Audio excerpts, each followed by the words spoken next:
Who says we don't have any fun up here? Good evening. It is Wednesday, March 6, 2024. It's after 7, and we're getting a little bit of a late start. So thank you for your indulgence. I was having a moment here based on some comments from about a prior meeting, not here, a different board that we all sit on. So I'm going to call the meeting to order and ask for the roll call, please.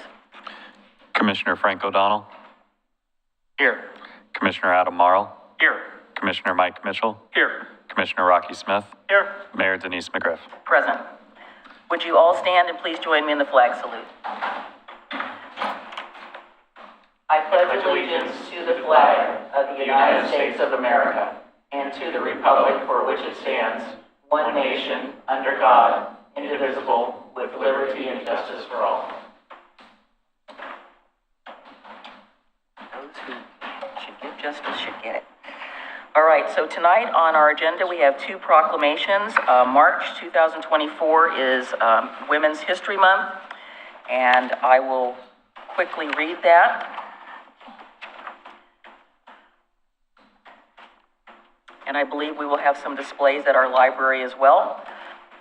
Whereas women of every race, class, and ethnic background have made historic contributions to the growth and strength of our nation in countless recorded and unrecorded ways, and whereas women have played and continue to play critical economic, cultural, and social roles in every sphere of life of this nation by constituting a significant portion of the labor force working inside and outside the home, and whereas women have played a unique role throughout history of the nation by providing a majority of volunteer labor force of the nation, and whereas women are particularly important in the establishment of early charitable, philanthropic, and cultural institutions in our nation, and whereas women of every race, class, and ethnic background served as early leaders in the forefront to every major progressive social change movement, and whereas women have served our country courageously in the military, and whereas women have been leaders not only in securing their own right of suffrage, equal opportunity, but also in the abolitionist movement, the emancipation movement, the industrial labor movement, the civil rights movement, and especially the peace movement,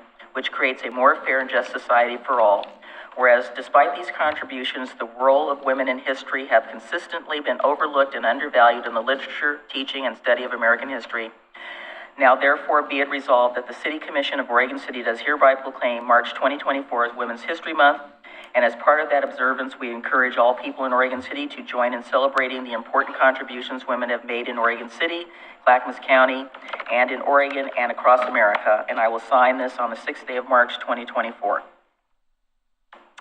In addition, it is also Developmental Disabilities Awareness Month, and whereas disability is a natural part of the human experience, and whereas every person, regardless of ability, has valuable strengths, infinite capacity to learn, and the potential to make important contributions to their local communities, and whereas everyone wins when people with developmental disabilities receive the support and opportunities they need in order to be contributing members of their communities, and whereas the abilities of people with developmental disabilities have been traditionally and systematically undervalued, and whereas public awareness about developmental disabilities promotes acceptance and understanding and decreases prejudice and misconception, now therefore be it resolved that the City Commission of Oregon City calls upon all of the people of Oregon City to observe this month with appropriate programs, ceremonies, and activities, and do hereby proclaim March 2024 as Disability Awareness Month, and call upon the residents to join with their fellow citizens across the United States of America in recognizing the ability of individuals with developmental disabilities to make significant contributions to their communities.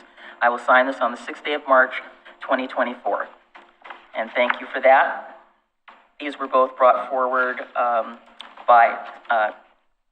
and suggested that we do these again as by community members, so that's great. Next on our agenda, we have we have citizen comments. Is there anyone in the audience tonight that would like to speak about an item that is not currently on the agenda?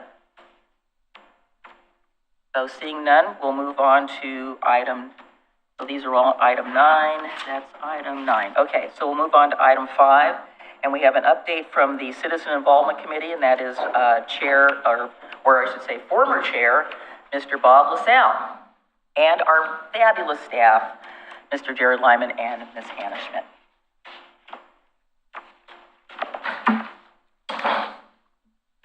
Mayor, Commission, good evening. Thank you for the time today. I just wanted to take a couple of moments, now that we've had some changes having CIC, to highlight some of those things. As you know, during the last priority goal setting retreat had prioritized the creation of a community engagement specialist position. Just in a little bit more than 3 months of that position, Hannah Schmidt has, I thought it was on, sorry. Hannah has accomplished some really great changes for the CIC that have had some great benefits, not the least of which is just signing a new printing contract that for those postcards, it's going to save an estimated $3,600 annually for the CIC.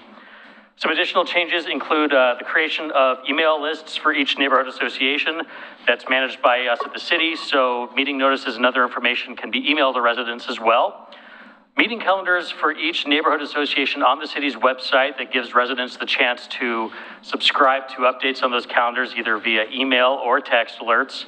Public records for the neighborhood associations are now available online, and she has managed to get rid of the backlog of minutes on CIC meetings. So she has accomplished a lot in those 3 months, and it's been a lot of great changes for the CIC. Another change is the person chairing the CIC. The gentleman over there to my right needs no introduction, but I'm going to give him one anyway. Bob LaSalle has served on the CIC for nearly 12 years, the past 4 of which he was the chair. He also currently sits on the Planning Commission and has also served on several other advisory commissions group and as a public member of OC 2040, TSP 2013, and more. I don't have enough time to say all the things he volunteers for, so I'm just going to turn it over to Bob for his comments about CIC. Thank you, Jared. Good evening, Mayor and Commissioners. My name is Bob LaSalle, and I'm the immediate past chair of the Citizens Involvement Committee.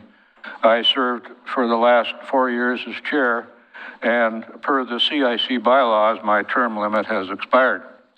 I understand I have 10 minutes to update you on the activities of the CIC, so I'll try to keep it to 15 minutes. Last month, we had elections for our officers, and the new officers are Linda Basinger is our chair, and Josh Kaiser, our vice chair, and Dennis Anderson is our secretary. He's an incumbent. He's been doing that for a few years now.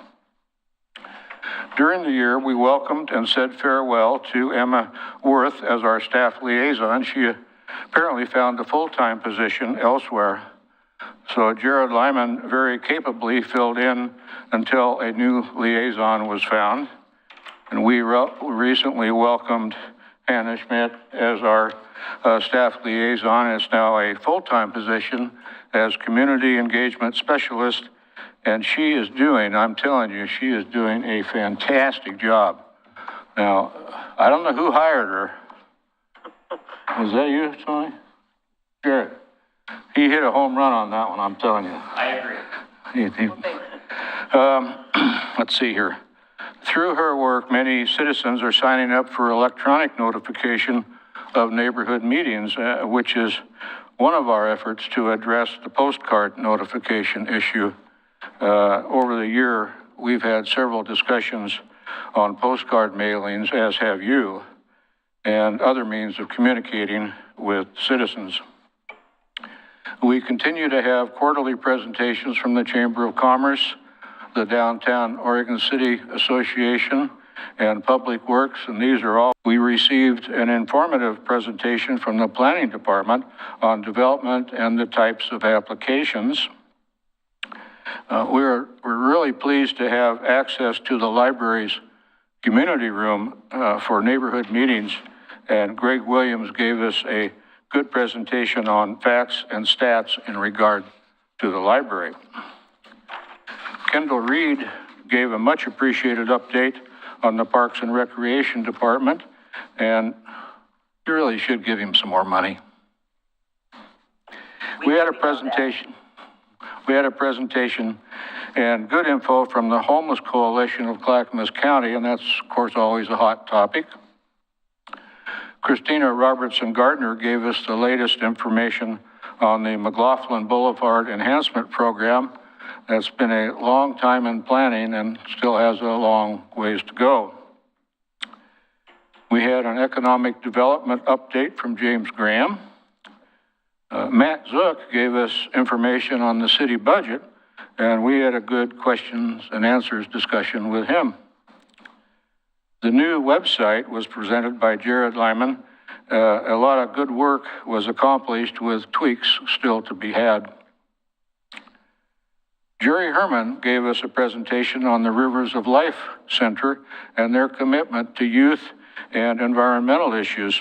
Personally, I think that Jerry doesn't get enough credit for his work with troubled youth.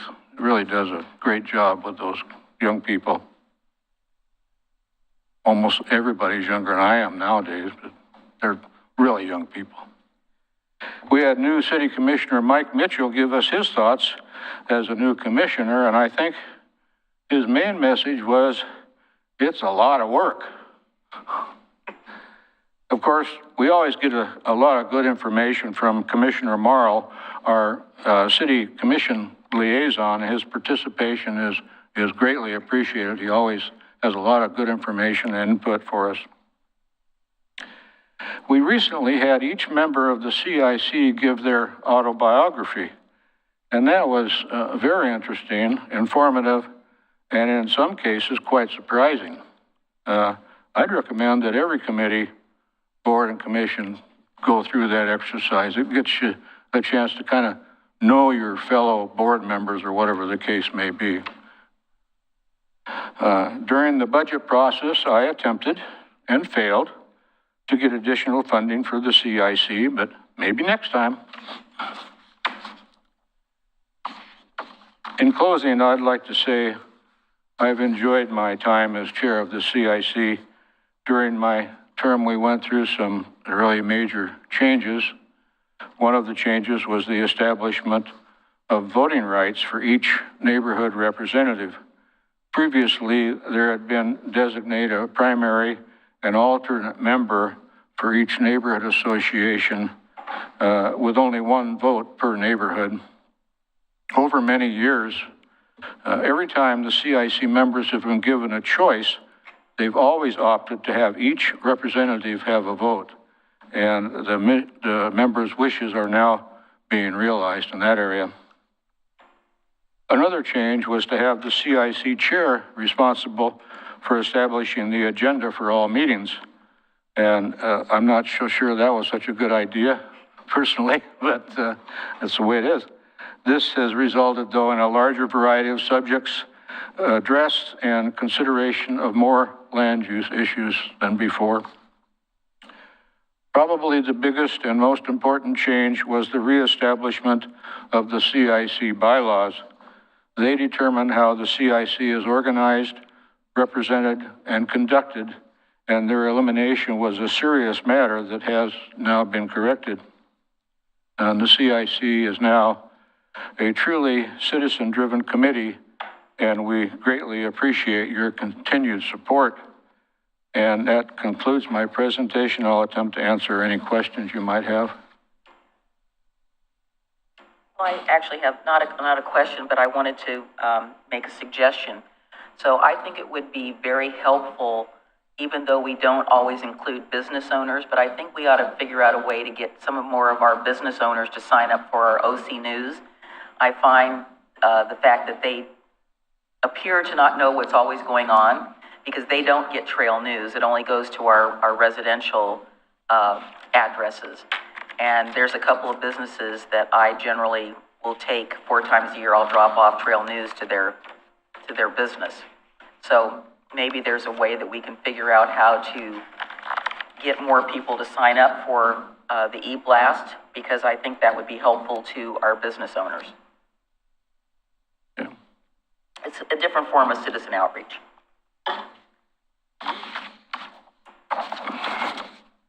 Thank you very much. Thank you. Thank you. Any questions for Bob? Thank you for your work and your service. You're not leaving the CIC though, are you?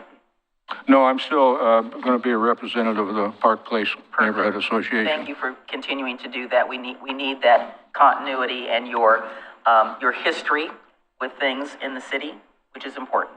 Yeah, well, when I first got appointed to the CIC, I was a very happy guy. and I've wanted to get on it for a long time, and it's challenging, but at the same time, it's rewarding and fun. A good group of people, good group. Thanks, Mr. Bob. Morrow, Thank you, Bob. Would you like to add something? Just that I've appreciated our working relationship and being able to get to know you as the CIC liaison. And I'm very glad that you're still going to be on that dais, just not in the middle. So maybe we'll have some more opportunities for some side talks in the meantime. So thank you. And other collaboration. Absolutely. Yeah. So we'll put it on our work plan here that we'll talk about doing our autobiographies. Thanks, Bob, for all you've done all these years, the many roles you've played, the many contributions you've made. Thank you. Yeah, and before the staff gets up, I want to add a couple of things too, that in addition to the CIC, Hannah and Jared are managing the Youth Advisory Commission, which Commissioner Morrow and I are both liaisons to, and we've made some strides. I think the biggest thing that we've done is getting people to respond to the notices about what we're doing. So we can get young people to take a look at their phones and respond. That has been a major victory because I'm seeing now that they're responding. Now we just have to get them to remember what they said yes to. Exactly. It's always a challenge, but. Yes, Yeah, we're up to, very responsive. we're up to the challenge. We're up to the challenge. So thank you. Thank you. All right. Thank you, Bob. The heroine, yes, be the hero of your own story. All right, so we have an update from Dr. Cook. Thank you for being here. We know that you have your share of busy meetings as well. Indeed, but thank you so much, Mayor and Commissioners, for the time tonight to update you on the college and where we're thinking about potentially going for a bond request in November of 2024 of this year. So for the record, I'm Tim Cook, President of Clackamas Community College in my 6th year at the college, but a native of Oregon City, and lived here, gosh, a long, long time. So happy to be here tonight, happy to be in front of you. We're calling this bond, and what I'm here for tonight is actually to get feedback. We're going around to as many different folks in the county as we can to make sure that the projects that we're considering and what we're looking at resonates, and that there's some support for this as we refine this potential ask. Our board will be making a decision on whether to put this on the ballot probably in May or June. So right now we're just gathering feedback. We're calling it Planting Seeds for Student Success. And that's after the proverb that we're planting trees that we know we'll never sit under. And the thought is that we're looking ahead 10, 20, 30 years into the future, making sure that we've got a college that still serves the needs of this community and is forward thinking. And so we're looking at projects that will work on that, because we all benefit from the work that from those that came many, many years before us. So as I said, I want to show you just a few things there that starting out at the top, and you probably know some of this, but I always like to just kind of give the 50,000 square foot, 50,000 foot level. We are almost 60 years old at the college. We founded in '66. As you know, we have our primary campus in Oregon City, and then we also have campuses in Wilsonville and in Milwaukee. We have a little over 900 employees at the college, and actually that student population is a little bit light. It's just a little under 20,000 students this last year, and I'll talk about that here on the next slide. Over 100 career and technical programs, and then quite a few other GED, ESOL, community education, business programs as well at the college. So here, we put this little slide together every year to kind of give us an update and see, and so we can kind of track where things are at. And I'll point out a couple things on this slide. As I said, we're just about under 20,000 FTEs, so that's 20,000 students or heads that come through every year to take some form of class. Many of them take one class, some of them take a course full-time and end up transferring. We were delighted actually to find that we are now the second largest community college in the state, behind Portland Community College by head count. So it's we've grown quite a bit and have recovered quite well after the pandemic, when we experienced, like all community colleges did, a drop in our enrollment. So things are back and really vital there at the college. You'll also see that almost a third of our students now are known racial minorities. That continues to be, growing fast for us. Primarily Latinx, Latina students in there, but overall just a big part of our population. And then something that strikes me anyway is only 15% of our students are full-time. So the majority of our students are coming to take, a class or a few classes, not necessarily because they want to, but because many of them are parents, they're working, they don't have the time or the ability to just take off a year or two and go to college full-time. So that creates some challenges for us as we offer services and as we make sure that their students are getting the services they need to continue on and finish up, because some of them, it may take several years, if not, 5-6 years to get a traditional 1 or 2 year degree because of their full-time piece. And then average age is about 32. I will say on that, when you look at our traditional students that are looking to transfer and move on, it drops down to about 24. 22% of all of our students now are dual credit high school students. That's grown about, when I started a little over 5 years ago, that was about 17%. So we continue to grow quite a bit in the dual credit options that we offer throughout all of the school districts in Clackamas County. Last year, we saved taxpayers about $3.5 million in tuition because of all that dual credit. I don't need to tell you what a bond election is, I don't think. I will say that, community colleges, we're not allowed to do levies. We're not, we're only allowed to do facilities bonds, and that is the vehicle that we have to build new buildings. And so this is why we're looking at a bond renewal. And I want to say that as many times as I possibly can. This is a renewal bond from that started in 2000, and then we extended that in 2014. And so this is a continuation of that bond from 2000. So we are thankful for strong community support for the last 25 years and longer. This community has historically supported our college, and we're really proud to be good stewards of that money. We work really hard to make sure that we're using that money well. So as I said, we're really looking, this is a renewal bond from that, and we will not raise taxes. So this is a continued overall plan that we've been looking at for more than a decade. Just as a reminder, I know I was here, I think about 6 months ago, if not a little bit longer. We just completed our 2014 bond this past year, and that was a $90 million bond that was approved. And we're really proud of the fact that we were able to leverage that $90 million into another a little over 46 million, so a total of $136 million that we're able to put projects together on campus. That included 4 new buildings on our campuses and quite a bit of other improvements across the way, including, the new bus terminal and some safety pieces, as well as just taking care of our assets. The state gives us $8 million match per building, so $32 million of that leverage came from the state, and the others were grants from TriMet and some other organizations, even including down to furniture and buildings that we were able to get covered by all that. So almost 50% we were able to leverage. So as we were thinking about the 2024 bond, we started this process a little over 2 years ago, and started it with looking at a concept master plan for all 3 of our campuses to really see again where education's headed and where we needed to be thinking over the next 10 to 20 years. So that was a pretty comprehensive process that we went through. At the same time, we put together an athletic facilities master plan. Our campuses, in particular our Oregon City campus, get quite a bit of use from our athletic fields outside, and actually in our gymnasium as well. And so we wanted to look at that and see where we needed to potentially invest in our athletic facilities. And then we also had a comprehensive mechanical, electrical, and plumbing master plan. Total of $335 million that we identify in needs. We, of course, quickly realized there's no way that we could possibly go to voters for that large of an ask. And so we whittled that down to about, we're anticipating this, if this bond were successful, that it would net us about $110 to $120 million. So we spent a lot of time looking at some internal discussions and some surveying and external polling about how to prioritize these projects.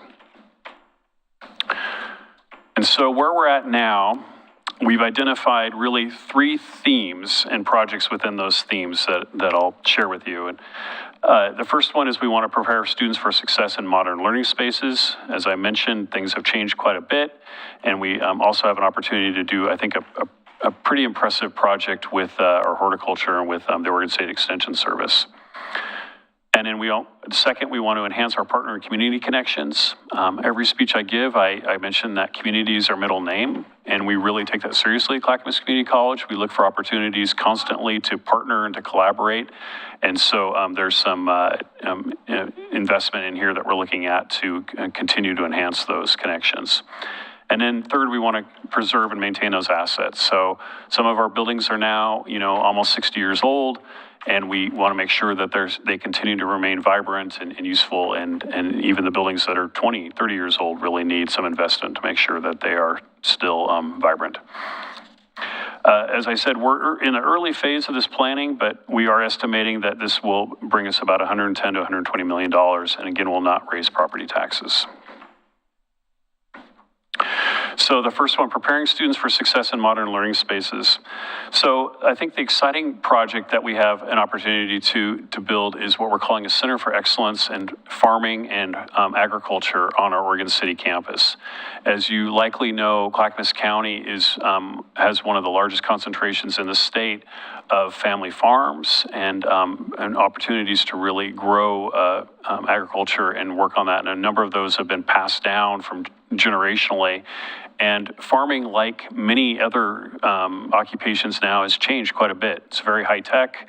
There's a lot of manufacturing that goes into it.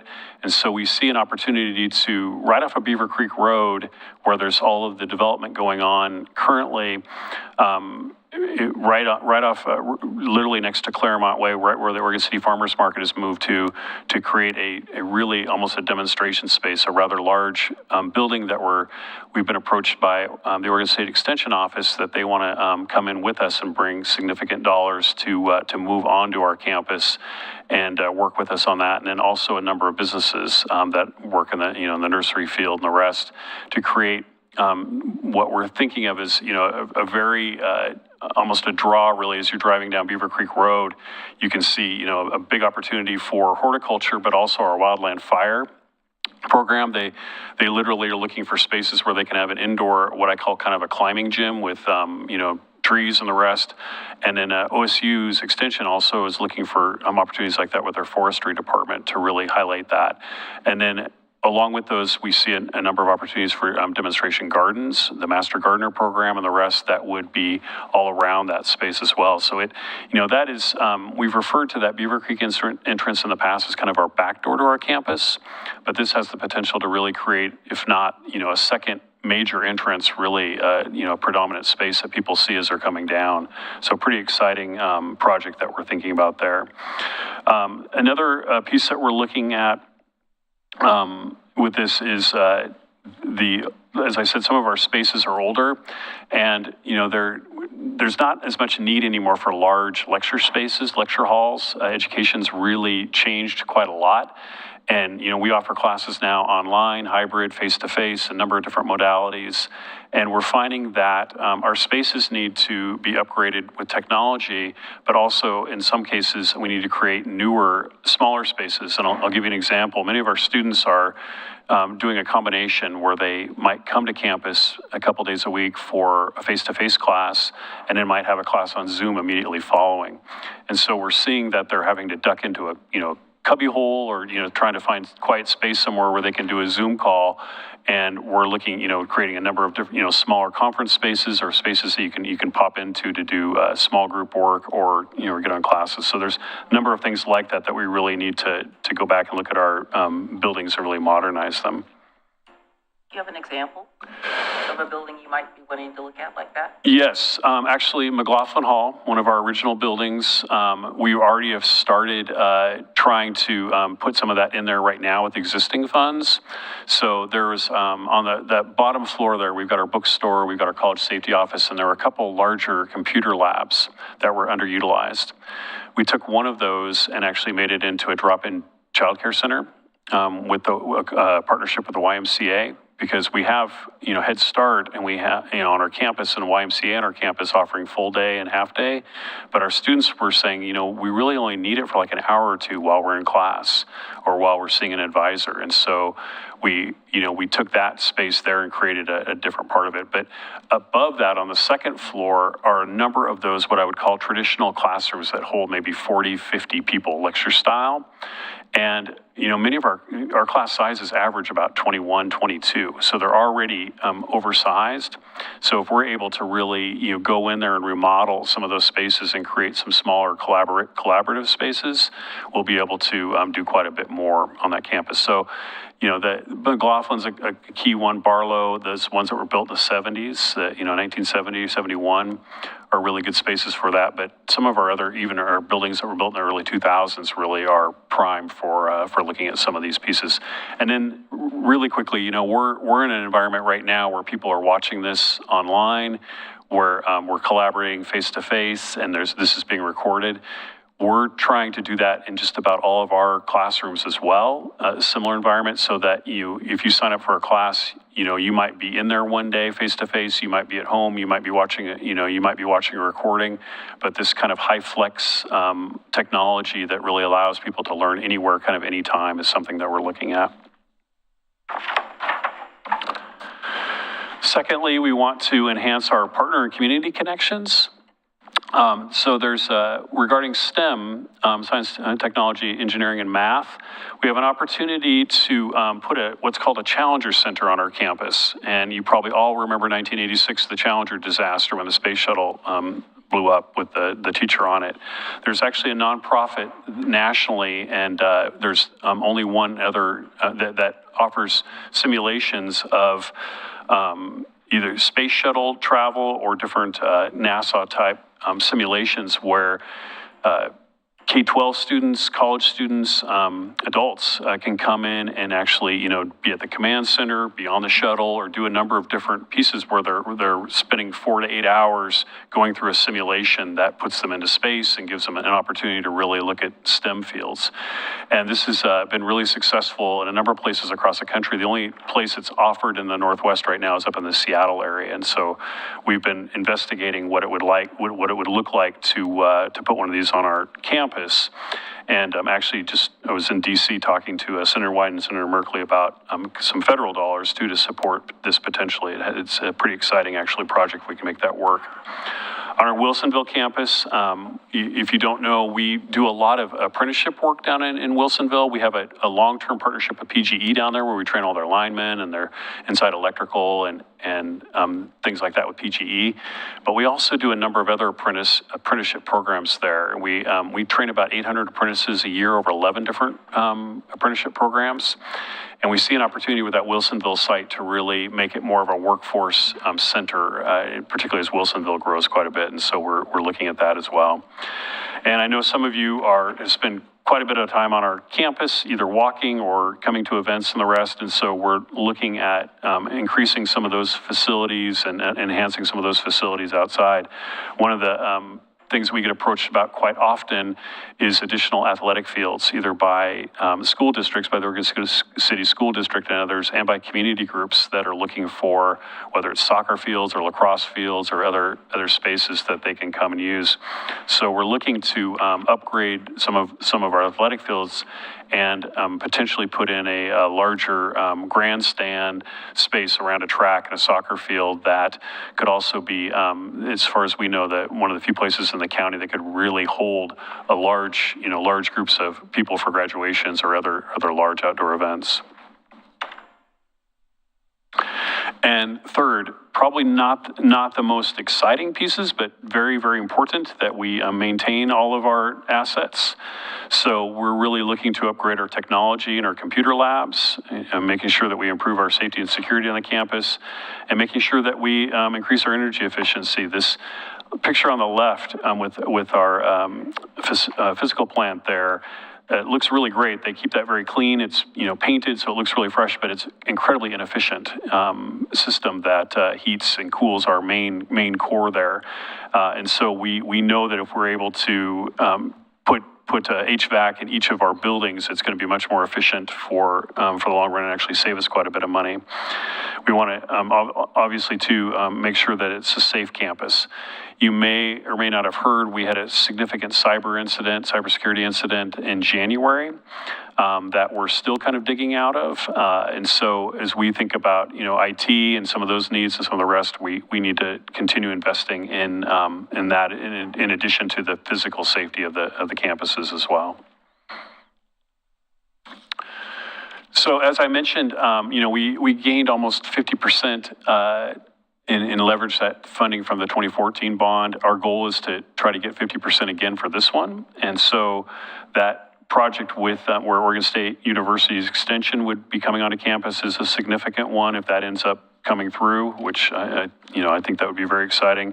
The state of Oregon still has that $8 million match per building, so we would be going out for these buildings and going for those matches, and we are actively working with our federal delegation for additional support as well, and we'll be looking for other dollars as well to support this should we be successful in this bond. So. As I said, we're looking. We believe it would net us about $110, $120 million if passed. Would renew our existing tax rate of 25 cents per $1,000 of assessed value and not raise property taxes.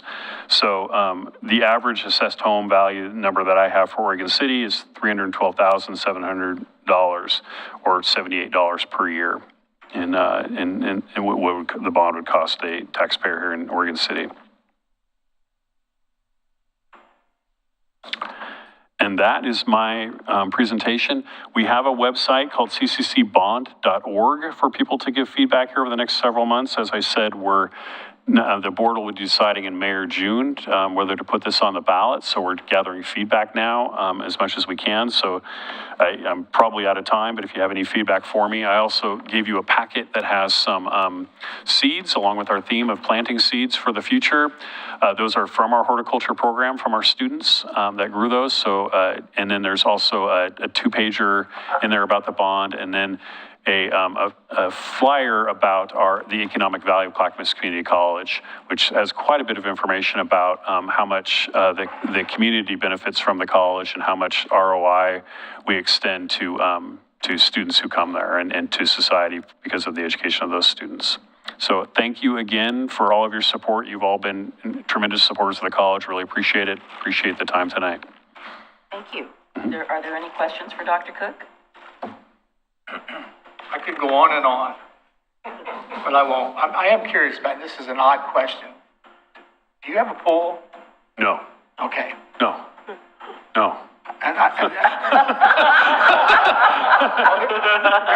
there's a reason I asked No that. pool. Yeah. Oh, you want to go and collaborate with the college and then we put it I on? want the college to collaborate with everybody who can yield a benefit. I'm a big beneficiary of community colleges. I have a 4-year degree from a major institution back east, but the degree that made me the most successful was a 2-year engineering degree from Mount Hood. Fantastic. And I like the focused education. I'm not interested in the history of art and music. Tell me how to be productive in the workplace, and that degree made me who I am today. So I'm a big supporter of the community college approach to education. There's things you said that I liked real well. There's things that I don't know would fly. Some of them were aspirational and nebulous, but the meat and potatoes, when you talked about that, that's what people want to know. That's helpful feedback. And the fact that, it doesn't raise it's a renewal, so that makes it more tolerable to people. But the benefit, my wife benefited from people that can do their first 2 years in the community college and avoid those exorbitant 4-year college expenses and transfer. Wonderful stuff. So I support it in many ways. I just want every dime that's spent to be, we start looking at fields and stuff and athletic fields, and it's like, who shares in that? Do we share in that as the Parks Department? So those kind of things probably need to be made more clear, but not necessarily tonight. Yeah, that's excellent feedback. Thank you. Yeah. And thank you for supporting community colleges. I love hearing those stories about people that got their start and where they are, so. Rocky, anything? Well, I'll just say, anytime we talk about bonds, we think about all the other possible bonds coming. So I assume we know there's talk at the school district level of going towards another bond in the near future. So just figuring out how, those line up with the community and how we balance those, because we definitely know that at the city level, every time we ask for something, at some point, it's going to stop. So how we balance all that. But I'm an alumni of CCC as well and support it greatly and know it's, the amazing abilities for our students at Oregon City High School and the connection to the two campuses and all of that. So it's exciting to see the college change over the years and how it's grown. I would stress the return on the investment, return on the asset. Okay. Yeah. Mr. Mitchell? You mentioned the workforce partnership building in Wilsonville. I just hope you won't forget about workforce and internship programs in Oregon City also, because we'd love to collaborate, and Mr. Graham would love to collaborate with you on that. Yeah, thank you. And, we do quite a bit in Oregon City because that's where most of our assets are. In Wilsonville, we're really, to be completely frank, really looking at that site because it works well with PGE, but we feel like there's a larger opportunity to do some things down there because there's a lot of high tech and some other companies that we're really thinking about that piece of it. But when you think about all the workforce programs that we have on our Oregon City campus that, you just don't move easily, our automotive or machining programs, welding and the rest of those are hard to move around. So we definitely are proud of the workforce education that we offer there as well. Thank you. Yeah. Well, first of all, thank you for the presentation. It was very informational. While I did not go to CCC, I still greatly credit it to my education because the dual credits that I was able to attain while I was a student at Oregon City allowed me to shave off a year of my college education. And so that's something that I will always praise Clackamas Community College and the school district for their partnership on that. So I think I'm going to echo what was said over on this side, which is that I get most excited when we're talking about these green spaces and active spaces. And obviously with the school district bond that is potentially coming up, I just want to stress how important I think it is that those two work together and work in tandem to fill in the gaps that we have, because we've been underfunding our parks maintenance and system for a long time now. And not that this is going to replace it, but that there are ways for us to partner as public bodies to make sure that when we have school district students on our properties or when we have just opportunities to share in the assets that are in Oregon City for all of our residents to use. I'm just really excited by the prospect of working together as these three agencies to increase access to those active outdoor spaces. So I really appreciate that part in your presentation and hope that it'll be a continued conversation, not just with us, but with the school district as well. Yeah. Just FYI, probably not a surprise. We work quite well with the school district constantly, and I would suggest, Commissioner Morrow, that yes, you are a graduate of Clackamas Community College through that year of dual credit. So we have your transcript. I haven't seen it personally, but we have your transcript. It could be looked up, correct? There's some FERPA laws that I'd have to go. So. Yeah. Well, good. I just had a couple of things for you. I was glad to hear that there is a drop-in child care center, because I've always been a big proponent of the Head Start program there, and I think it's great for children to get that. That's why it's called Head Start. They get a head start there. I had heard rumors about a month ago that Extension Service was looking at moving up to the college, and I said, well, did somebody take their space over there in the Wet Soils campus, and now it's not as viable as it was? But I could see that this would be a much better partnership. So I like the idea, the fact that you're going to have a demonstration garden, and I wanted to ask you about how that would work. I know that the community gardens have gotten shrunk, but I would urge you to keep those community gardens. There's a lot of people that rely on that, and keep the fees reasonable so that people can afford, you know, to grow their own vegetables, but not be priced out of the college. And then echoing what Mr. Mitchell said about the partnership between Oregon City, the city, and our programs, Talent Ready particularly, and getting people ready to get into the workforce. I know we have, you know, a number of businesses here, and I'd like to see a little more collaboration in terms of that, bringing those two things a little more together. And then how we, you know, we're going to be doing a Beaver Creek industrial area master plan to try to get those properties. And I know when, before you came, we were working with the college president at that time for that campus industrial, and we saw definitely connection between what would be happening at the college and what the businesses we were trying to recruit. So I'm you know, very happy that we're going to try to expand that some more. But I think probably the thing that I've heard the most, not so much about the college's bond, but just about bonds and levies and stuff in general, is that people have been looking at their tax statement and they look to see what the jurisdictions are charging, and then they look at all the add-ons. And so that's something that I've heard over and over in the community. They say all the stuff that's extra, the fire district of this district of that, you know, you add all that up and then you look at what the tax rate is. But we are handcuffed by Measure 5 and Measure 50, and I think that that's been an impediment to basically providing the services that we need to provide in all of our public facilities. And I'm not saying that we get rid of it so that we can jack the rates, because nobody wants to jack the rates up. We just want to have a fair distribution of funds that come from the state, and we are, as jurisdictions, we are handcuffed by that. And I see that so much over the last 10 years that I don't really know what we can do about that, but it is something that that we as a commission are very aware of, that we have this problem. And so my disclaimer is I am not a graduate of Clackamas Community College, because I did not do any of my undergrad or grad work in Oregon City, but my family, my son was able to take advantage of the dual credit through his school at LaSalle High School, and so he also shaved a year off by having those extra credits, and saved his parents some money at Linfield College, which was great. So I'm very happy to do that. And I know that my niece in California they have a partnership down there with San Jose. It used to be called San Jose Junior College, but it's now San Jose Community College. Same sort of situation that we have here, which I think is great that colleges have recognized that for high school students. So I just commend the college for all the work, and I said, don't forget those community garden people.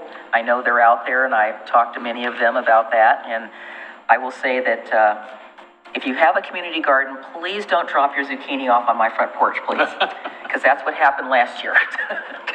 That community garden folks are very vocal. I don't see us. I don't see us touching us.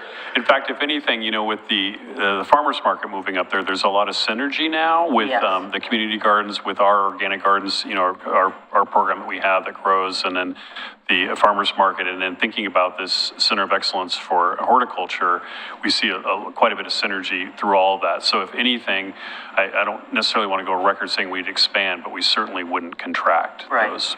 Well, I would say that if the students are going to do some more seeds, I would like to recommend pollinator seeds, because we should try to be a bee city. I think that's something that our natural resources and our Park and Recreation Advisory Committee would like, and I know the Oregon City Parks Foundation is supporting that.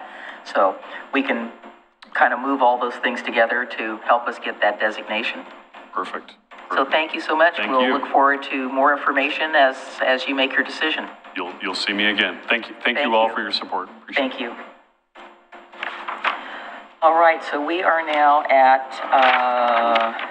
get my agenda here.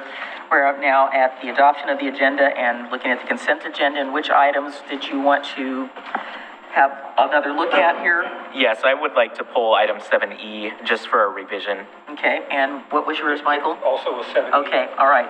So let's go ahead and approve all the other items on the agenda, and then we'll just do 7E very quickly before we go into 8 and 9. Move to approve the consent agenda except for item 7E. Second. It's been moved and seconded. Let's have the roll call. Commissioner Frank O'Donnell. Aye. Commissioner Adam Marl. Aye. Commissioner Mike Mitchell. Aye. Commissioner Rocky Smith. Aye. Mayor Denise McGriff. Aye. Motion passes.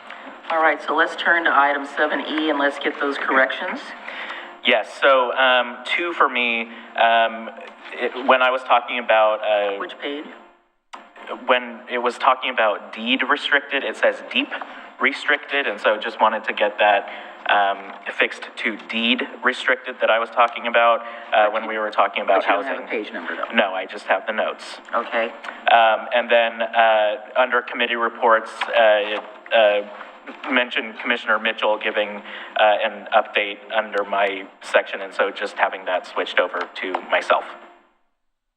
Okay, so on page 9, well, of the packets, it's page, what page is this of the minutes? Because I've got the whole packet, so. You're tracking under item 8 and under item 7, under commission reports? Right. Okay, yeah, I see that, yeah. It says Commissioner. Yeah, that was the one I found, was the two of you were switched. Got that? Okay. All right, let's have a motion to approve as amended. Hang on. Oh, one more. I've got a couple also. I think it's page 4, but it's item number 3 when we were discussing the facility master plan. In 2 places, it refers to First, F-I-R-S-T, Street, and it should be Fir Street, yeah. F-I-R. And the other thing, it discusses the comment that I made about the Center Street property and the parking lots across the street. I don't think I said anything about the need for parking, but what I did say, in here it says, considering the 2 parking lots as 2 separate projects, what I was referring to the 2 parking lots as 1 project, Right. and the buildings on the other side of Center Street as a The second other project, project. yes. Not the 2 parking lots being separate. Yeah, that's correct. That's So what we talked that about. needs to be corrected. Yeah. That's what I have.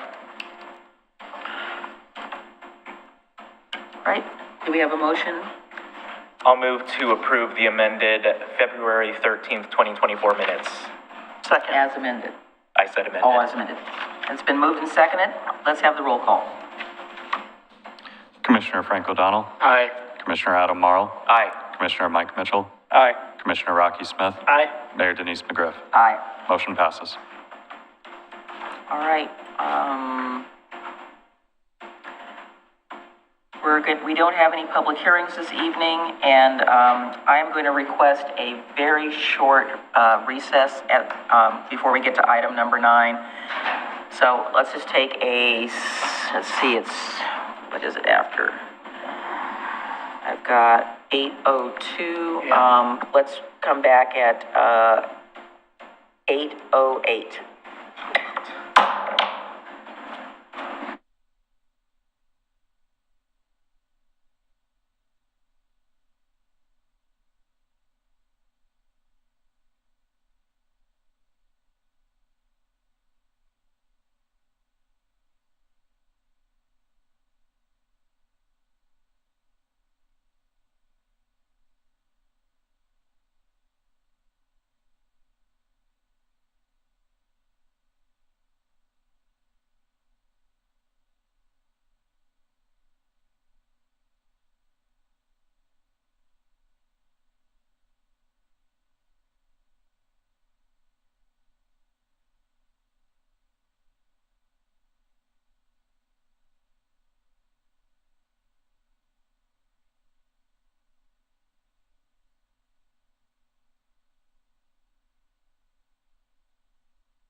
Blowing things up.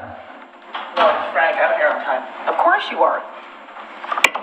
Okay, recess is over. Thank you so much for that. And let's move on to item number 9, general business. 9A, request for proposals to develop a destination management organization.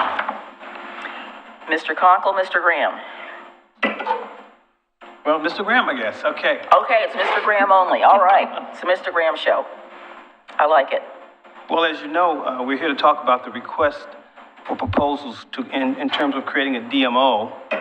And on February the 7th, you directed staff to do exactly that, to develop a request for proposal, and you do have one before you in draft form.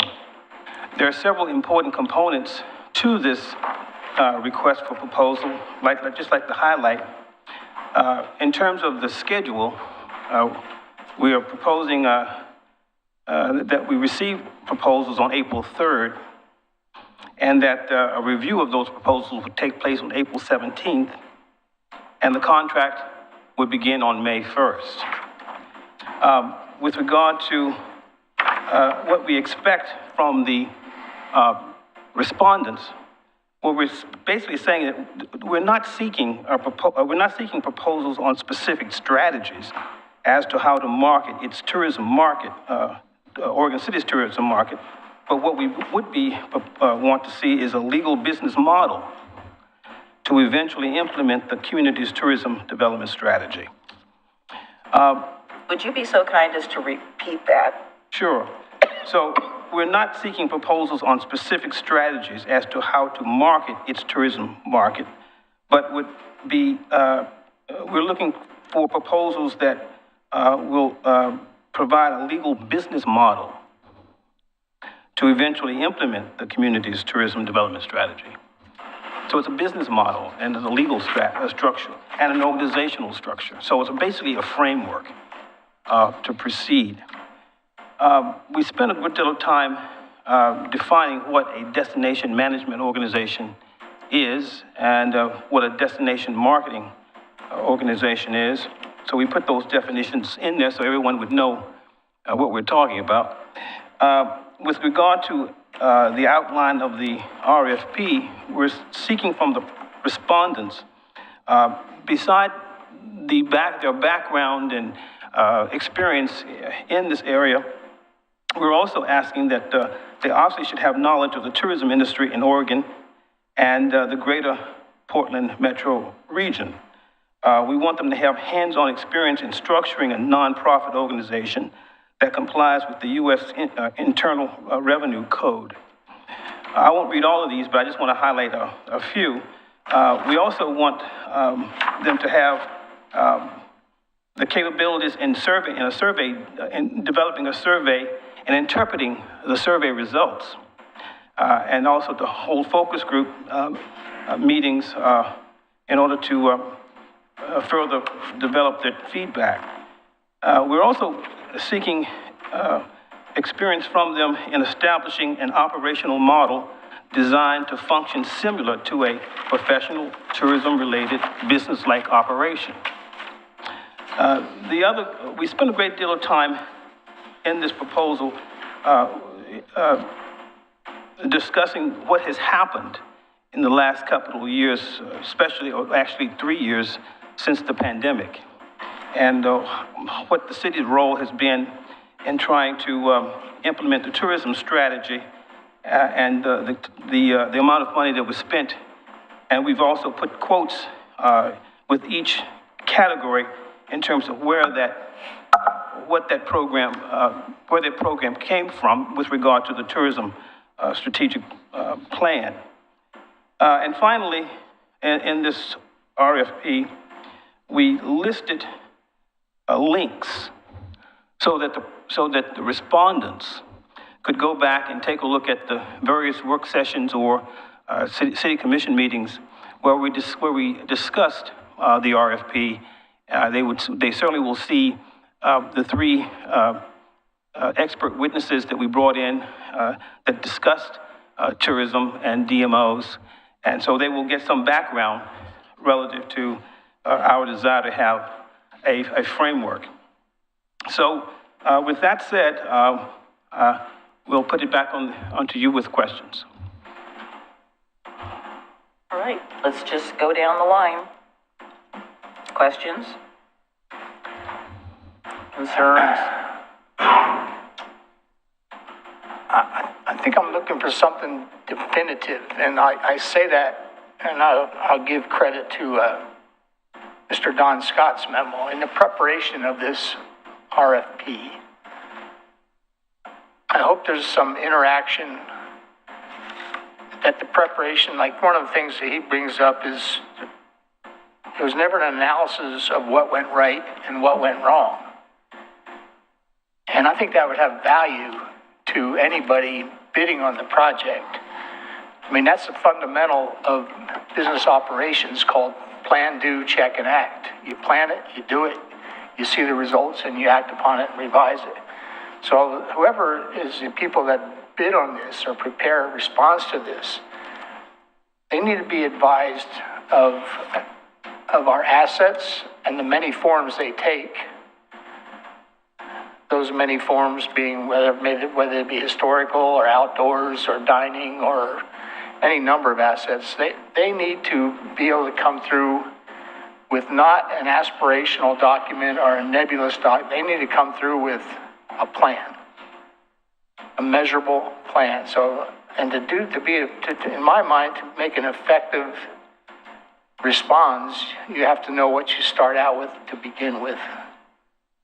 Is that how you see it, or you see it more as a legal structure of this is what form it will take, like a 501c6 or something? What you said is exactly how I see it. It's already what went right and what went wrong. That's in the RFP itself, in terms of the respondent doing their research, talking to you, talking to other stakeholders as to what went right and what went wrong.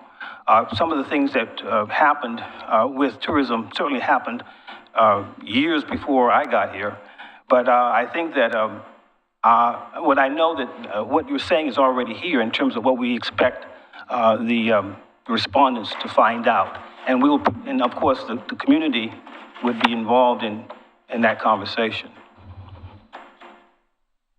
See, I feel that and I'm trying to be gentle about this, the lack of success in our tourism and to some extent economic development, it's a shared, I'll call it what it is, a shared failure. And to get the result we need to benefit to every extreme, to learn that which we did, that which we didn't. And some of those things, to be honest, Mr. Graham, let's give specifics. We were ineffective. Well, here, the 4 tourism imperatives, and I said this last meeting, we were tasked with building a tourism leadership capability. I don't think we ever did. We were tasked with enhancing the brand, and I think you did with your advertising. I think that was good. We were tasked with coordinating tourism assets through collaboration. We ran into a lot of roadblocks on that. People who were unwilling to work together, institutions who were unwilling to work together. Those people who are going to prepare this respond to this RFP, they need to be aware of that so they're not blindsided by it. And of course, we need to state, and this is stated in other words, but one of the imperatives was cultivate and curate a portfolio of experiences. Now, everybody has specific interests, whether they be historical or outdoors, but what we want is a wide menu of offerings to attract the greatest possible market we can. So whatever we prepare to send out, those respondents need to be aware of our efforts to date, our successes and our lack of successes, so that they get a running start to tailor a program to me that gets us off and running. And I don't know if anybody agrees with that or disagrees with it. Well, I'm glad you said that, because, as I said, this RFP and the DMO itself presents a great opportunity to broaden involvement in the tourism. Who's going to write the RFP? You're looking at it. It's already done. Here's it. It's before you. And and are they going to interview you and, They're gonna be- I view tourism as a subset of economic development. So are they going to interview you and your efforts to date and interview the commission as to what they see and interview some knowledgeable private citizens as are in attendance tonight? Are they going to have that advantage going in?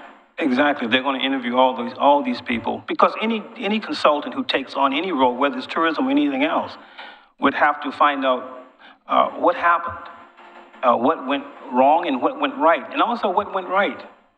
Because there were a number of things that did go right. I think that we have to recognize that too.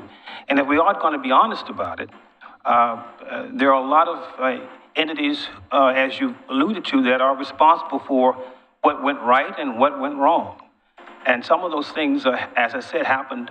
And I'm actually, one of the meetings that we had here earlier, while we were doing this process, and I think Commissioner Smith brought it up, because he has a good sense of this long-term history in terms of the things that were going on with with monies and what was going on with that needed to, things that where people lost trust amongst each other. And there were a number of things that actually educated, particularly me, in terms of what happened in the past.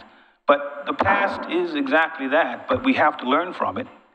And we have to learn from it from the perspective of what went right as well as what went wrong.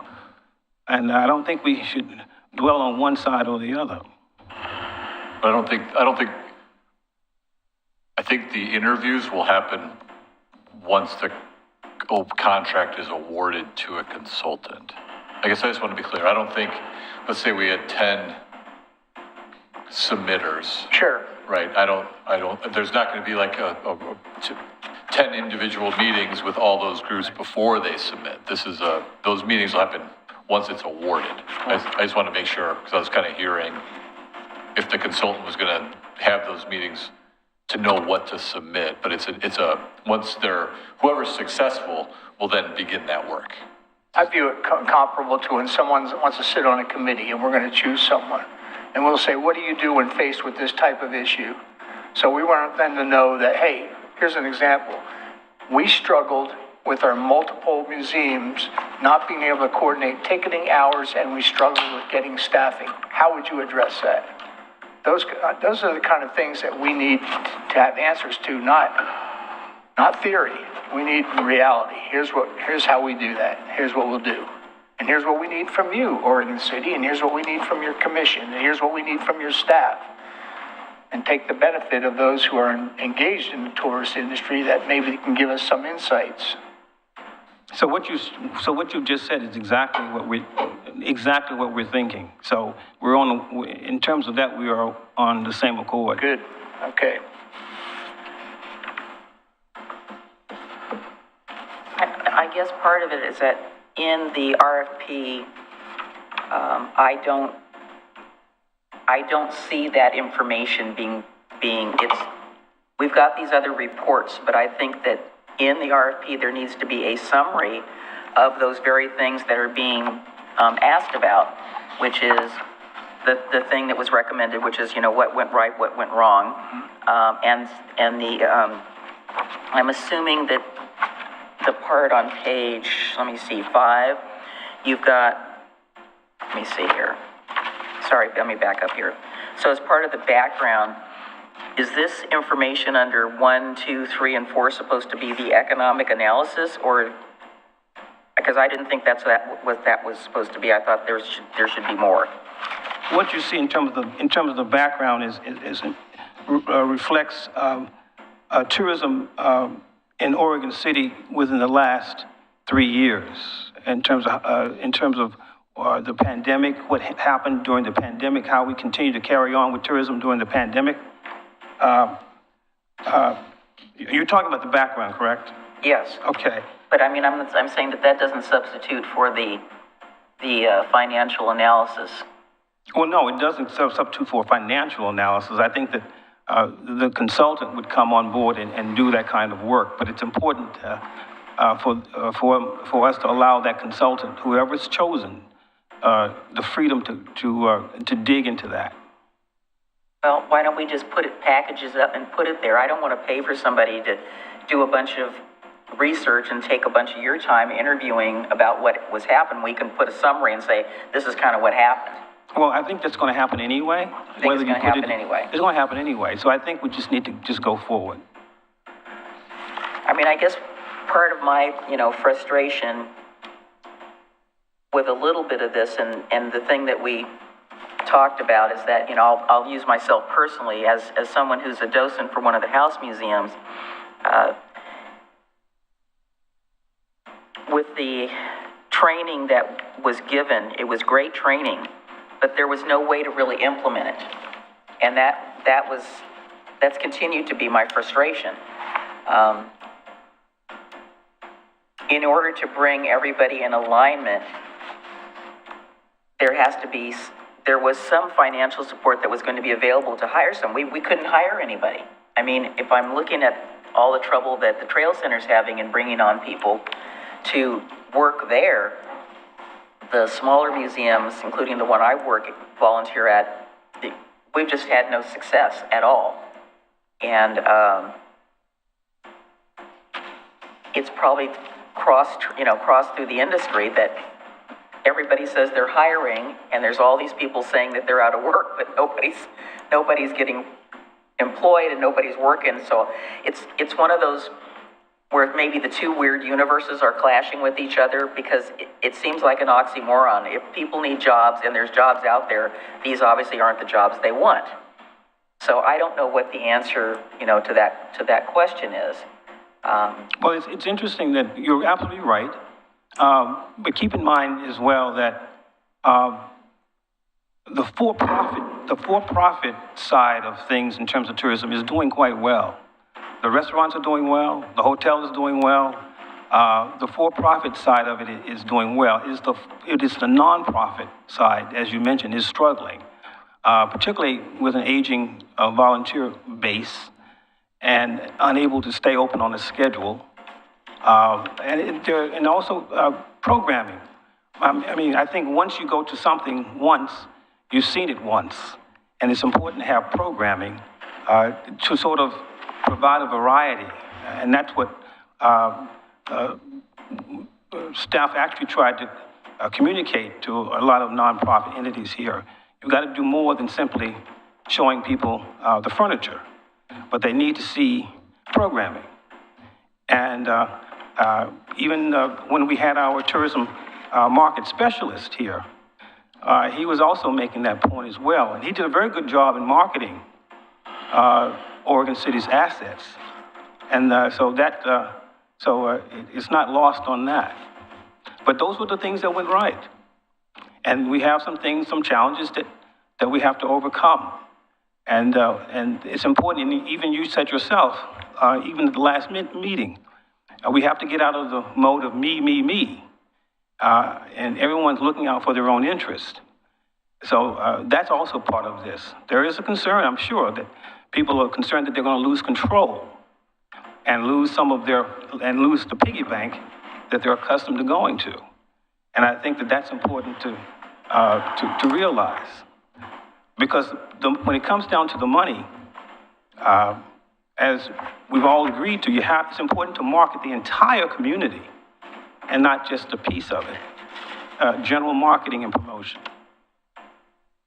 Well, I would agree to that. So one of the things that I have noticed that we have lacked, and that may be we need to get the chamber and DOCA to do this, is that when I go to other communities and I'm there for a specific event, almost in every store window is a little sign that says, welcome whoever.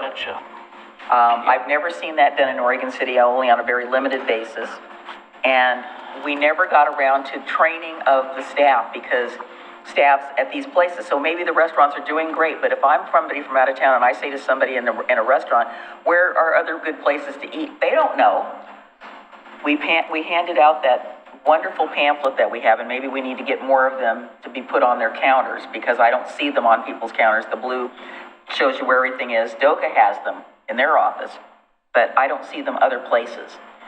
And if we know, the question is, how do we find out or know that there are conferences or events that are taking place in our community. I mean, we find out about it at the last freaking minute. And so there isn't the ability to put in store windows, welcome, whoever, to do that. I know we've had different events occur here, and we don't find out about it, or we don't know about it. So that's something I think that both business organizations need to step up their game on, because they should be getting their members to do that. And with people are downtown, it should be all over the place. It should be plastered all over the place of, welcome Elks Club, or welcome, whoever. So part of it is that I know somebody's going to bring this up, and I was asked, why I'm not going to the Governor's Conference on Tourism. Well, there's only one of me, and I can only be in so many places. It's so many times. So I don't know if we are on that list, and maybe that is an opportunity for one of our staff to go and attend, maybe even if it's only for a day, to see what's going on at that particular thing. We used to go apparently all the time in the past. I don't know whether we've gone in the last 10 years at all. So. Thelma Hagen-Miller brought up that very point. Yeah. Her point was lack of aggression in pursuing a successful marketing and a strategy. And here's an example of something you just said, Madam Mayor. We were in San Antonio, Texas, went to the Alamo, and the Alamo, a person at the Alamo was able to tell us, you need to go down to this bar, because that's where Teddy Roosevelt got the Rough Riders going. Every public contact is an ambassador that can steer us to the next thing. And quite honestly, I hold economic development speed to the fire, but collectively we have failed, all of us. The historic institutions and museums, we've got all these assets that we talk about, whether it be dining, breweries, art, outdoors, river assets. Someone needs to be capable of bringing those all together and forming a comprehensive package and marketing it. And it can't be, what are you going to do for me? It's what are we going to do together? And if it needs financial support, then that needs to be brought to this commission. No one has to do this alone. So that's our goal. I mean, we look at things, this lack of, here's something, and maybe this isn't the time to bring it up, but I want to bring marine traffic to John Storm Dock, and I want to tie that into the locks, the development of the locks and the Grand Ron plaque package and everything else, and our historical museums. There's a differentiation between what is the role of the city commission and what is staff's role. And I don't think that that city commission is necessarily the one to attend like the Governor's Conference on Tourism. I think that's the role of a staffer. And I don't know that the general public understands the difference between our roles as a commission and the role of the staff. That unless 3 people up here dictate or enter into an agreement and give direction, things don't happen. On your end, you need to make clear what you need and what you're not getting and what you need to succeed. So those are the things that I think about in general terms, and maybe that's off the subject of what is this RFP going to be, but I want the RFP to be successful. I don't want to waste time. Here we're entering another tourist season, and again, we're not prepared. And we went through the same thing a year ago and the year before that. So what do we need to do to get it done and be effective? And that's where I'm at on it. Mike or Adam? Okay. I don't disagree with what's been said, but I think we're getting a long ways away from what we want. I agree. And from this consultant and this RFP. And I understand the importance of knowing what went right, what went wrong, how we got here. But when I look at the RFP, I'm going to make a suggestion that section number 3, explanation and expectations of responses to the RFP. And the first sentence says, it's the intent of the originators to enlist the service of a qualified consultant to examine the city's recent historical experience with trying to implement a tourism development strategy. No, that's not what we want from this RFP. The next sentence where it says we're seeking proposals from qualified consultant firms or consultants that will recommend how the respondent will proceed to establish a legally structured nonprofit that will function as a DMO, whatever, et cetera. So I think that first sentence doesn't belong there, because we're not hiring consultants for a search for the guilty. We want them to help us get the structure in place that we have been sadly lacking. That's why I was suggesting that that type of information be in the background. In the background, which it is. Yeah. And it's mentioned in the next paragraph too, when it says considering Oregon City's recent history in trying to develop, maybe it should say recent trouble or whatever. But I just think we want to make sure that the emphasis for this RFP, for this consultant, is helping us get the structure in place of a DMO. A couple of other things, and I know this is just a draft, but this is the kind of thing that's really easy to overlook. In the page that you've got in there with the logo on it, looks like a cover page.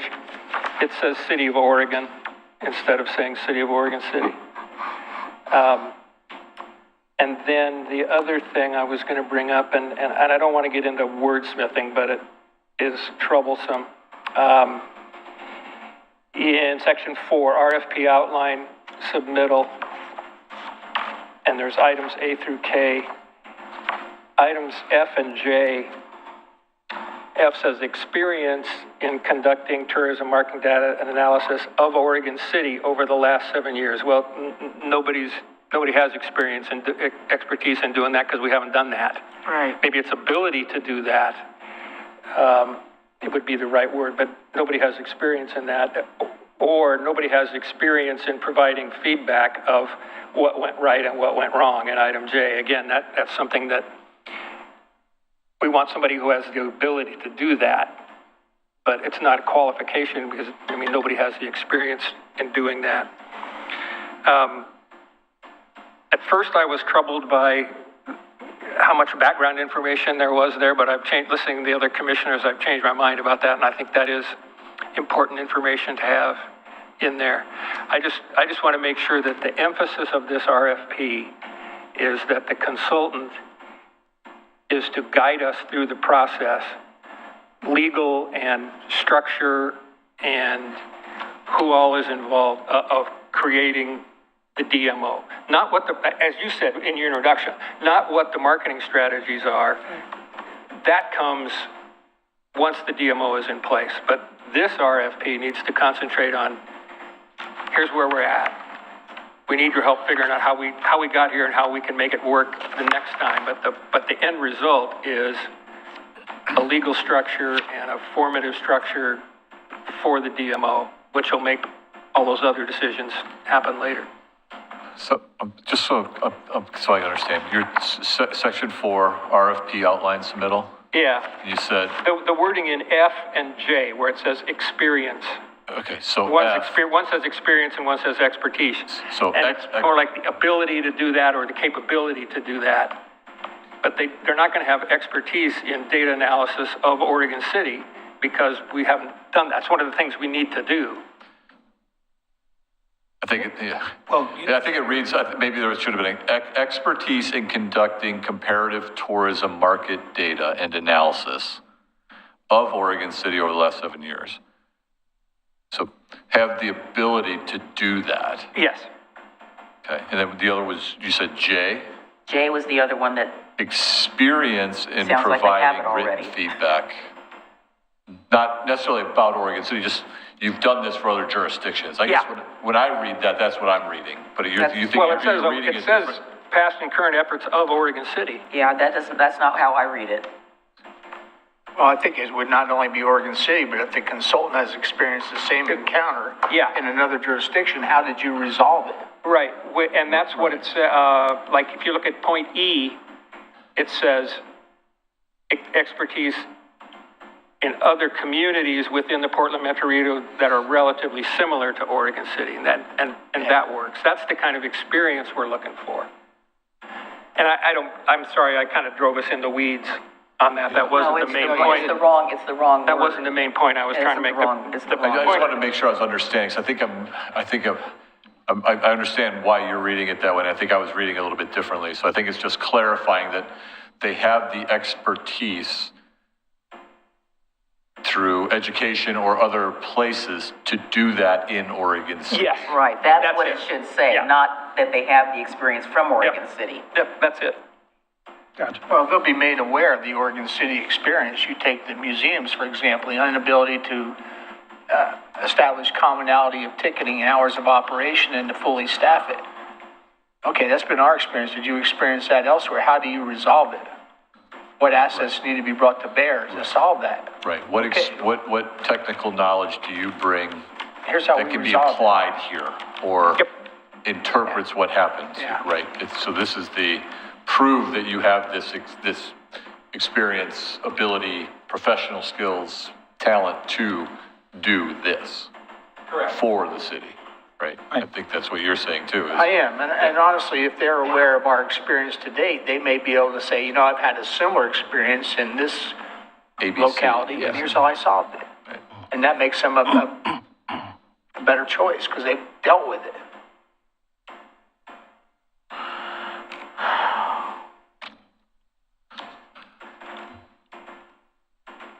Commissioner Seems Smith? like it's just asking a whole lot. Well, in the end, what we need is one organization or one person who is responsible for the success. Because in my life, if everybody's responsible, then nobody's responsible. So get either an organization or an individual that says, this is your task, and you will be evaluated on your ability as an organization or an individual to bring it to a successful conclusion. Rocky,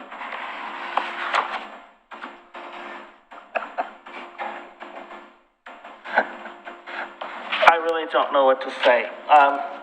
say something.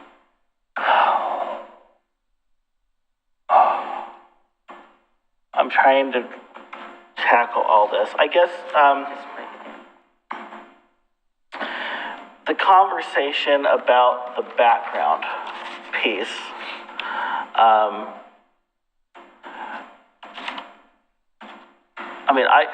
there is pieces of the background that are important to where we are at and all that. I don't want to hash all of that.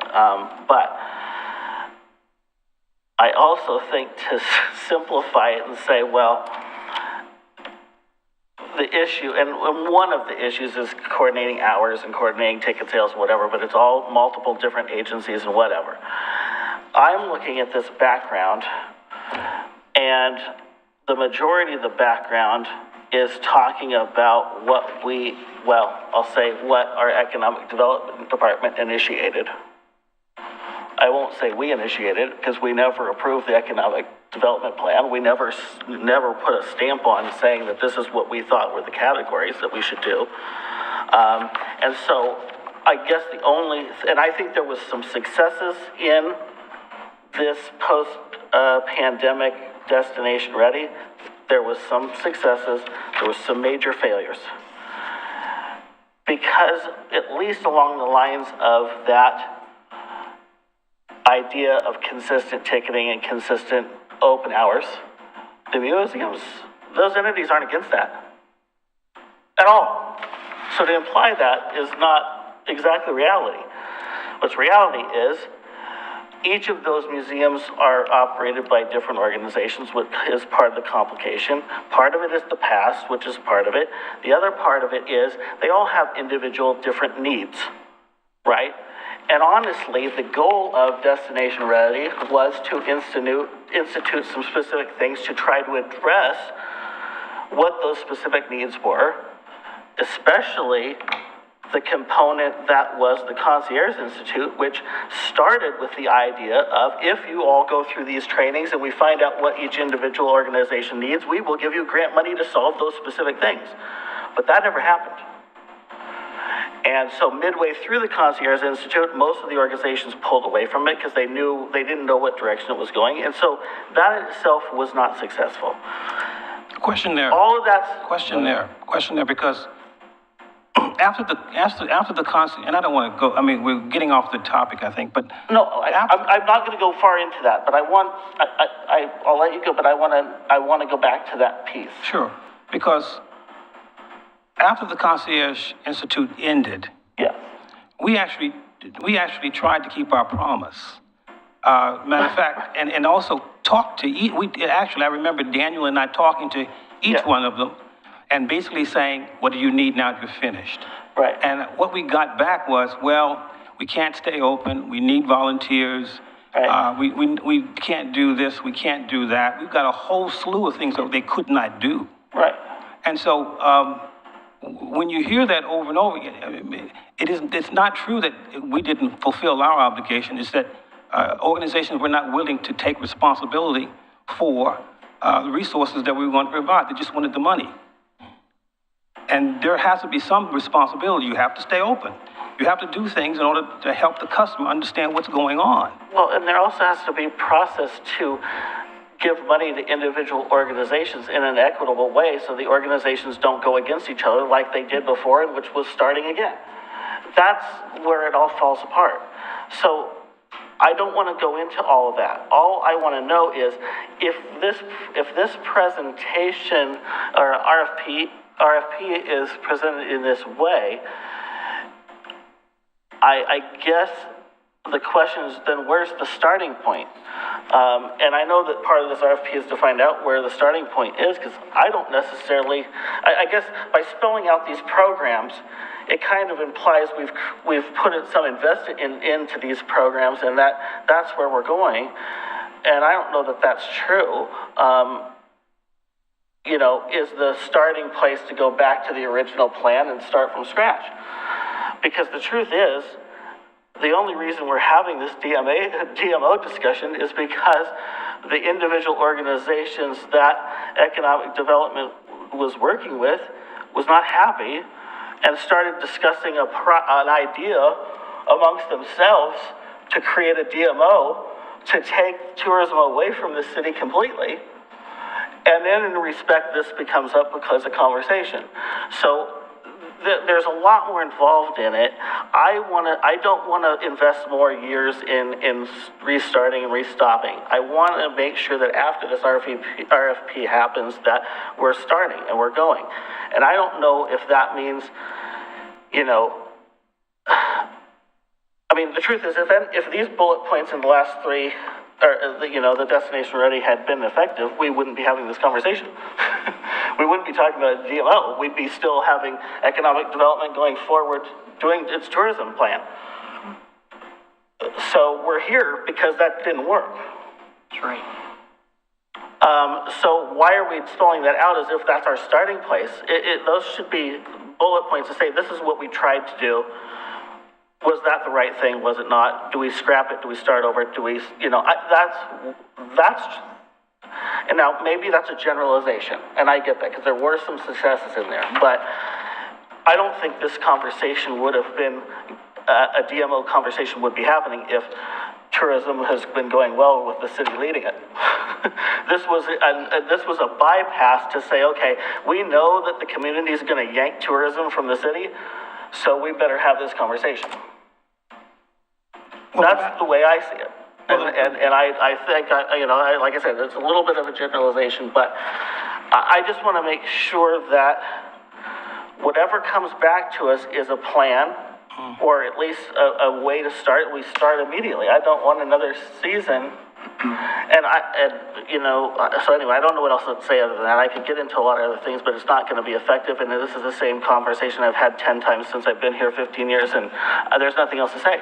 Well, you said what Frank and I both said was that information needs to be in the background information in a very succinct way. We know what it is. I agree with that. But for example, as I said, we wanted to use the money at our museum to hire somebody. Right. We couldn't find anybody to hire. Right. And we kept putting it out, and we got zero responses. And the next question is why? And then the next question is how to fix it. Yeah, well, I don't know why. We were offering a competitive salary more than minimum wage, and they were fairly reasonable hours. We weren't asking them to work 40 hours. We were asking, I don't know why. See, here's my thought. This comes from my business experience, 10 years running the western half of the country for a $6 billion company. I don't want this respondent to the RFP to have to guess what our previous experience was or try to find out where to start. Give them the benefit. When I walked in and I had a major engineering sales problem, you sit down and you say, what is your pain? What has caused you problems? What is the current state of affairs? And then you ask why, and then you drill down, and then you start providing solutions. I can't hire people because, okay, how do I fix that? I still can't. How do I fix that? So I think that the respondent should be made aware, maybe it's an appendix to this thing, of our efforts to date and our experience to date, and then they can structure a program that says, here's how we would structure a management entity to address that. And then the specifics of it can come later, but that's how I would start. So we're basically saying there needs to be some additional material. I think an in this. appendix of efforts to date and why. Yeah. You guys do you agree with that? Okay, we've got consensus. That's what's needed. Who's, I guess, right, I think part of it'll be from, like, the city staff's perspective. Sure, that's fine. Okay, just so you know, because there's going to be a lot of different perspectives on what's gone wrong. Sure. Right? Oh, sure. I mean, the intent was to get the framework set up so that we could put together a group that can have this discussion with the consultant team that's been selected. Yeah. Right? I mean, we can add all kinds of, it's not going to be everyone's perspectives. It's not going to be every organization and, you know, the frustrations or the troubles or the history or what went right or what went wrong, right? I mean, it's a snapshot from one group, right? Unless we're going to spend a lot of time. Well, you can qualify it by saying this is the perspective. No, in terms of trying to reach out to every organization. Who was managing this before? Which department and what is the focal point of all these inputs? Because that person says, here's what we tried to do, or that division or that, whatever they are. Here's what we tried to accomplish, and here's what we encountered. And that's because they're the management group that oversaw all these other inputs, right? Right.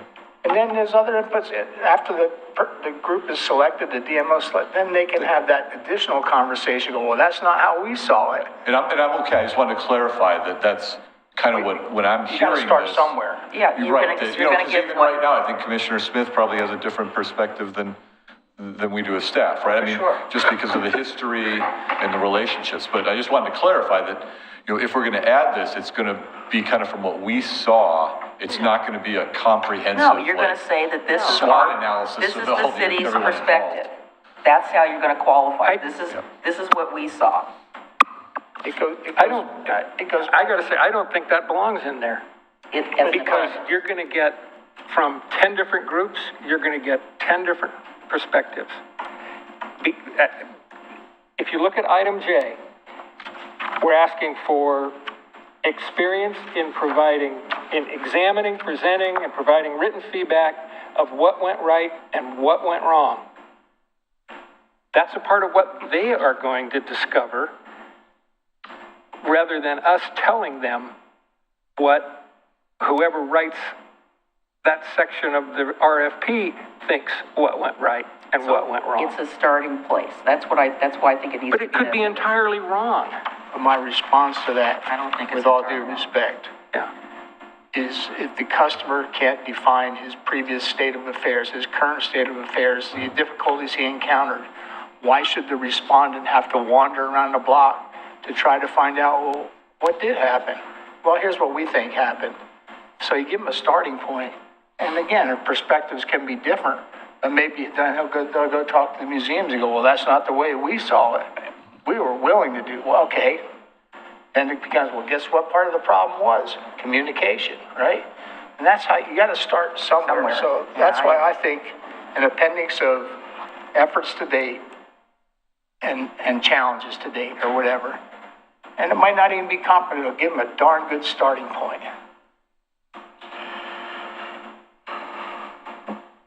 Okay, well, I'm going to call up the two people that submitted something here, wanted to say something.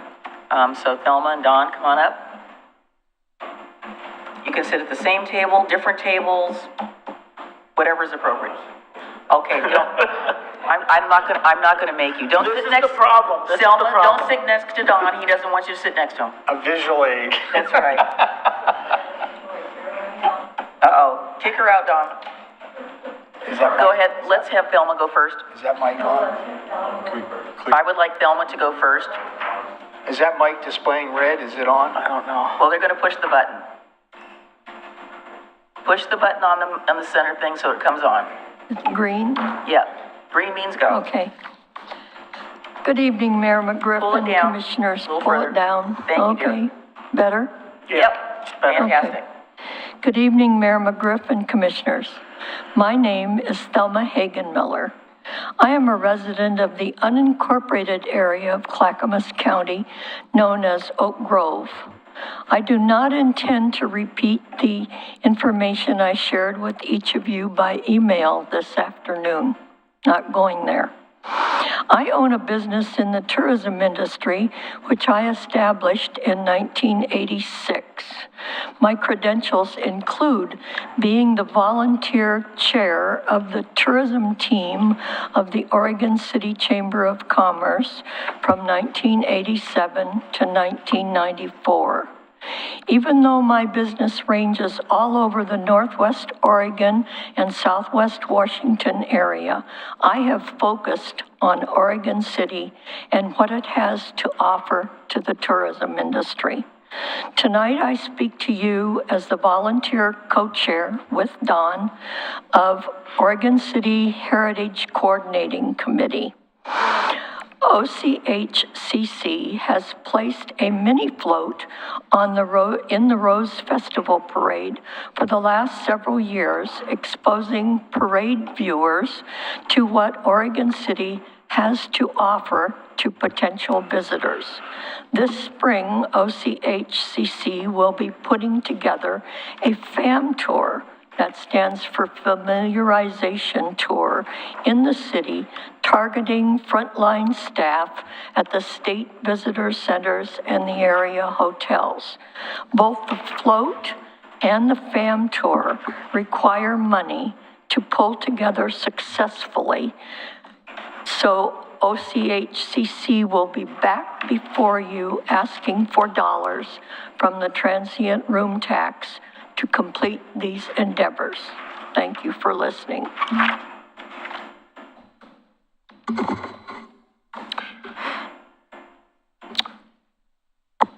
All right.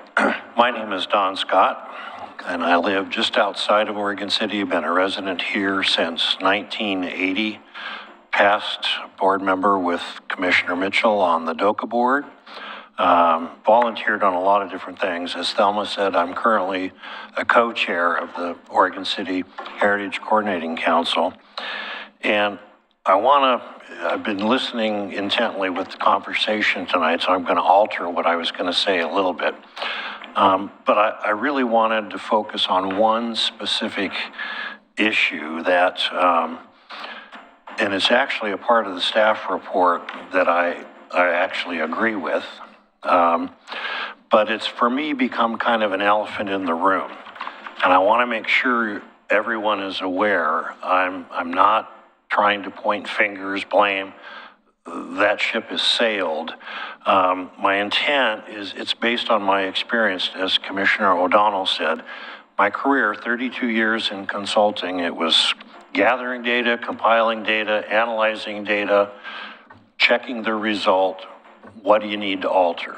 That's my focus, and that's how I've approached this whole tourism. So the part I agreed with was from the original Point B Destination Advisors report that staff had highlighted that said, while anecdotal, there seems to be a defeated and frustrated attitude when it comes to Oregon City tourism. In addition to structural change, there needs to be cultural change. Couldn't agree with that more. Absolutely. Sadly, that was in 2016. It's kind of a sad commentary where we are tonight. So there I am watching the October work session where commission was reviewing goals, and I heard the report of the Economic Development Department that the tourism strategic plan had been 100% implemented. Naturally, that kind of raised my eyebrows a little bit. Commissioner O'Donnell kind of questioned that. So I emailed him and the rest of the commissioners saying, I'm not quite sure I would agree with that. And so the request was, next work session, bring back, let's have a further discussion. That's where the whole DMO discussion was born. There was never a discussion. This was back in October, November, and I'm still trying to get the answer why the departure away from a very thoroughly resourced plan. I'm not interested in who did what to who, or really the past of the Heritage Coordinating Committee. We have, as Thelma said, over the last 2.5 or 3 years that I've been involved, we have been coordinating. We have produced the Heritage Days on our own. We have the Heritage Holidays, where all of the houses participated. My organization brought sleighs to every one of them, supported DOCA by bringing one down to the tree lighting. You can go We're ahead, here to continue. coordinate. Go ahead, continue. You can have more time. And so we want to get along. We're here to work with the city. What I think has been missing is who's in charge, who's leading this, which both of the prior tourism plans stated was the most important first step. So until that gets established, and I'm not discounting the fact that a DMO is the way to go, but unless the leadership structure is established first, it isn't going to matter. And we'll be sitting here 6 years from now having another discussion. And none of us want to see that. None of us. Thank you.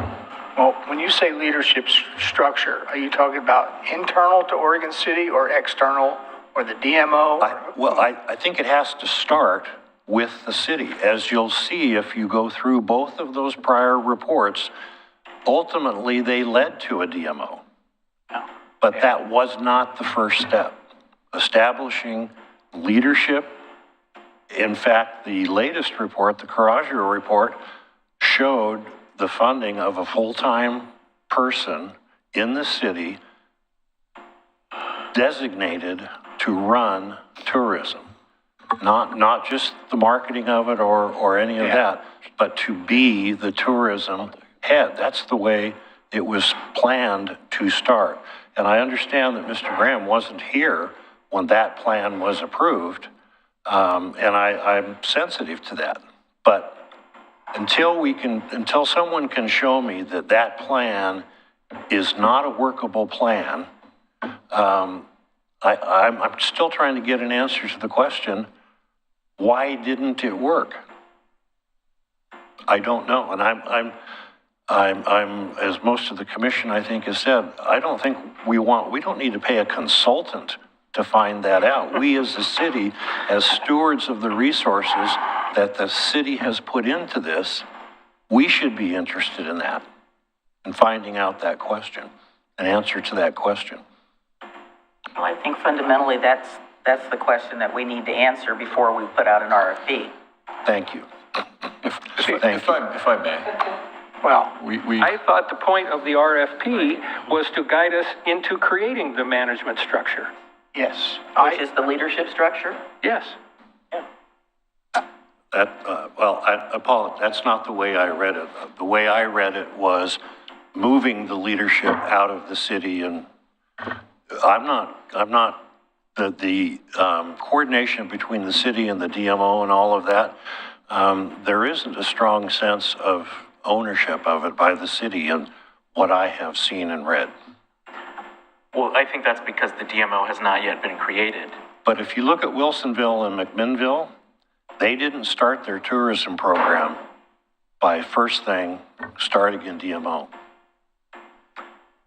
Well, I read your concerns about the work session, and I read your memo.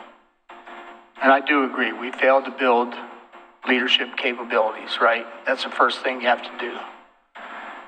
And when we viewed it, we saw, and you may disagree with this, organizations that could not work in concert for any number of reasons, whether they be financial or staffing or whatever. And we felt, even though we didn't make a decision, but the consensus was to move forward and solicit a DMO proposal because we wanted a fresh start. We didn't want any preconceived notions of one group has precedence over another or one group will control an outcome at the expense of another. And that's why we felt that a DMO would be a neutral entity and it would be most effective in balancing any conflicting interest. It'd almost be like an arbitrator or a mediator or whomever you want to consider it. So that's why we moved in this direction. And if anybody disagrees with that summary, please say so. I think that's partially right, and I think it's partially also the idea that some of the input I was getting is that the city hasn't moved on this since this study, and therefore pull this away from the city, which is why there's a separation between this idea of this DMO and that missing step that you're saying.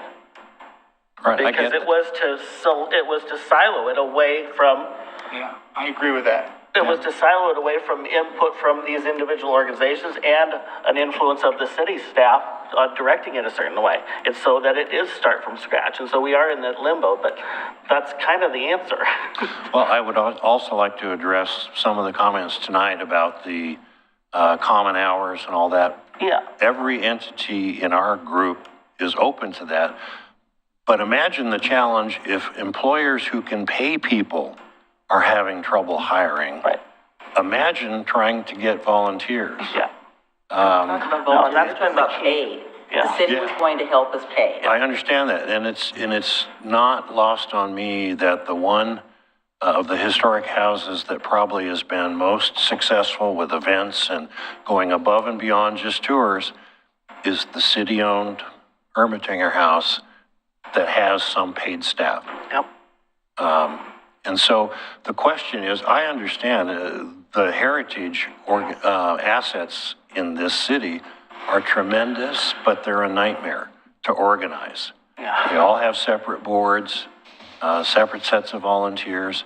It's like herding cats. We get that. We've been trying to coordinate efforts, and I think we're incentivized to do that. We're really behind getting this tourism plan out of the gate. But we recognize it's a serious challenge. See, and your summary is excellent. And apparently you and I are both come from business backgrounds. I do. And, they have this there's a current state of affairs. And the next question is, okay, what is the current? And then the question is, why? Then the question is, how can I fix it? Exactly. And then I do something, that's how you and I think. That's how project managers think. And we, again, going back to a neutral entity who enters from the outside with no preconceptions, but willing to listen to all inputs, we felt that was a solution that gets us to get some movement when we seem to be stalled for a period of years. If that's the intent. That is the intent, sir. Okay. So I think we're on the same page. Yeah, so summarize it, the DMO is the process to create one is going to be the leadership structure. That's what we're saying, correct? Yes. Well, in the end, We're going to figure out how to create one, and then once it's created, that will be the leadership structure. well, you ask That's yourself. the way I. Okay, that's what I'm saying, we're all in agreement with that. Okay, so the DMO will be responsible for the success or failure of the venture. Yes. Okay, as long as Eventually. I just want to hear who. Yeah. That's been my understanding. So, is that clear? Yep. Okay, got that? We got that? Yeah, That's what you were saying, so we just had to come around one more time, sorry about that. And I'd just like to say, we finished the report, we finally funded a dedicated tourism position, right? And then had a turnover, hired a new person in, was working on the marketing, was working on the organizational structure. Once that person took another job, right, we had a discussion. Do we fund that position, or do we hold off coming into our retreat about this time last year to set up the new 2-year biennium, to have a discussion about, do we fund that, or do we focus on a DMO? Because we didn't want to hire somebody for tourism if we were going to take all the TRT money, or the portion of that TRT money that funded that position, and push it to a 501c3 or C6 DMO. During the retreat a year ago, there was a lot of discussion with the commission, and that was the goal, right? Was to have this DMO discussion and move in that direction and not fund the tourism position anymore, right? So the department lost the FTE, and that money is being put aside. So I just want to, this wasn't just a decision made in October. This was a year ago, and previous to that even, when that position became vacant, and we had that discussion about, do we hire, or do we have this discussion of moving in a different direction, which had been identified in the tourism plan. Granted, we would like to have another hotel, more revenue coming in, right? But I think that, that was the goal set. And that's what we've been trying to work towards as staff, is implementing that goal for the 23-25 biennium that was identified by the commission. And that was the trade-off, was no FTE for tourism, and focus on trying to create a DMO structure to take over some of those responsibilities, whether that be a marketing or management organization. And in the structure we envision, the role of the city will be, there'll be one person who's the liaison with the DMO, correct? Does that sound right, or is that not what we want? I believe so. That's correct. Yeah, I mean, it's There's a liaison with the staff, as well as a liaison with commission members, as ex officio members. Right. I mean, we're trying not to get too far ahead of ourselves, right? We want this consultant to come in and work to create an organization that's going to last from a neutral position, right? But there's going to be, kind of like how we have a relationship with DOCA, right? We have an IGA, we provide them funds, right? We have an ex officio, not voting member. I mean, in our minds, it makes sense, but we're not going to dictate what the structure is. You, as the commission, are going to have to decide, because essentially we're going to spin up a nonprofit, most likely 501c6, 501c3, right? That is going to take city TRT money and push through some portion of it to an entity that's not run by the commission or staff or me as the manager, right? It's going to be an individual standalone entity, right? I mean, that's what we were hearing and putting together. So, I just wanted to say, there's going to be there has to be, because of the financial Certainly. connection. And the commission's going to be, There'll be briefings where they come in and give it a... just like, it's similar to DOCA, but a little bit different. I mean, but the same concept, right? And I would imagine if the commission decides, oh my gosh, we're not happy with this, we're not going to fund it, right? That could certainly happen, right? Well, what I fear is that we still need, I think, somebody in-house that is tourism focused. Maybe half their time is spent on tourism and the other half on economic development. So we have that dedicated person, that they're not being split by everything else. That's a budget discussion. I know, I because understand we have 2 people. That means that would be 50% of 2 would be 1 full-time person. So there would be significant trade-offs in a discussion as to what that looks like. I understand that's a budget discussion, but I'm just saying that with the staff we currently have, I don't think they can add that to their portfolio. Because the tourism thing is, it's a life of itself. I mean, right. I know, but I think we're trying not to have staff drive this. We're trying to see how does this entity get set up? What are good examples of ones that have been successful, and what is that relationship, right? Because to be quite honest, nobody's been happy with what we've done. Because it hasn't worked. Some have, some parts have. Some Like you parts said, have, there's a yes, lot I to agree. go around here. But, so having us lead it was part of the reason why we said, let's go this other route. In the end, I will restate what I said. The DMO is going to be responsible for the success or failure of the program. Somebody, and that's where it lies. Whatever that program gets defined as. Whatever gets And we defined don't as. need conflicting directions from city staff to the DMO takes the helm. And if you fail, you no longer are in our employ. They will have an executive director, independent executive director that manages that organization with So- the board that gets created. So we're all on the same page. What we said earlier is that we're going to create whatever this DMO is, the recommendation is going to come out, and that will be the leadership structure. So that answers that question. Were there other questions? The one other question that is, I think, equally important, as pointed out in the prior two reports, is the financial model. Given the limited transient room tax the city collects, what the DMO is going to be asked to do, what that expectation is, balancing that against the available funding. Well, it's only going to be able to do as much as it can do. It's going to have a very limited scope with a limited amount of money. It's the way, I mean, in my head, that's how I see it. Which again was part of the original analysis and why the DMO leadership structure was down the road. So it's a conundrum. Yeah, but I mean, Wilsonville didn't start out right at the get-go doing everything that they're doing today. No. They started out small, and as they got more funding, they added things in, and I think McMinnville was the same way.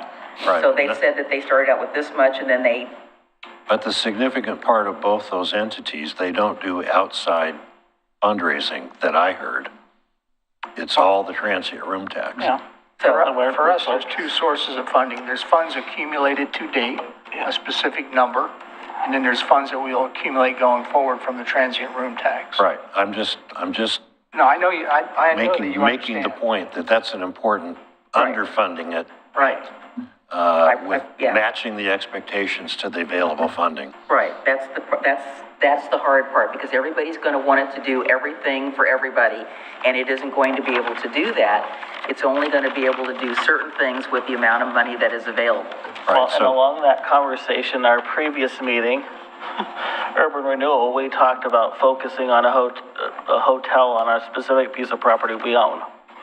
So that helps move, if we're moving forward in that thinking, that leads us hopefully to more transient room tax All right. at some point. And I agree, the funding is it's just, it's 250 to 270 Yeah. a year. What's Right an now. executive director going to need to be paid? Right, Office office all that. space, Gonna anything dilute it else. pretty quickly. Right, but we would hope, maybe that, that part of that, and I do agree, I think some of those other jurisdictions have the benefit of either very robust tourism or hotel tax coming into them that makes it a little bit easier, but there's no reason someone can't add another leg to the stool of grant writing to the benefit of the organization as that 501c, whatever it's going to be, right? I mean, something we, don't really do. All I right, thank you. appreciate you folks coming in. I value your input. Thank you both. Thank you. Thank you for the Thank you. opportunity. All right, appreciate it.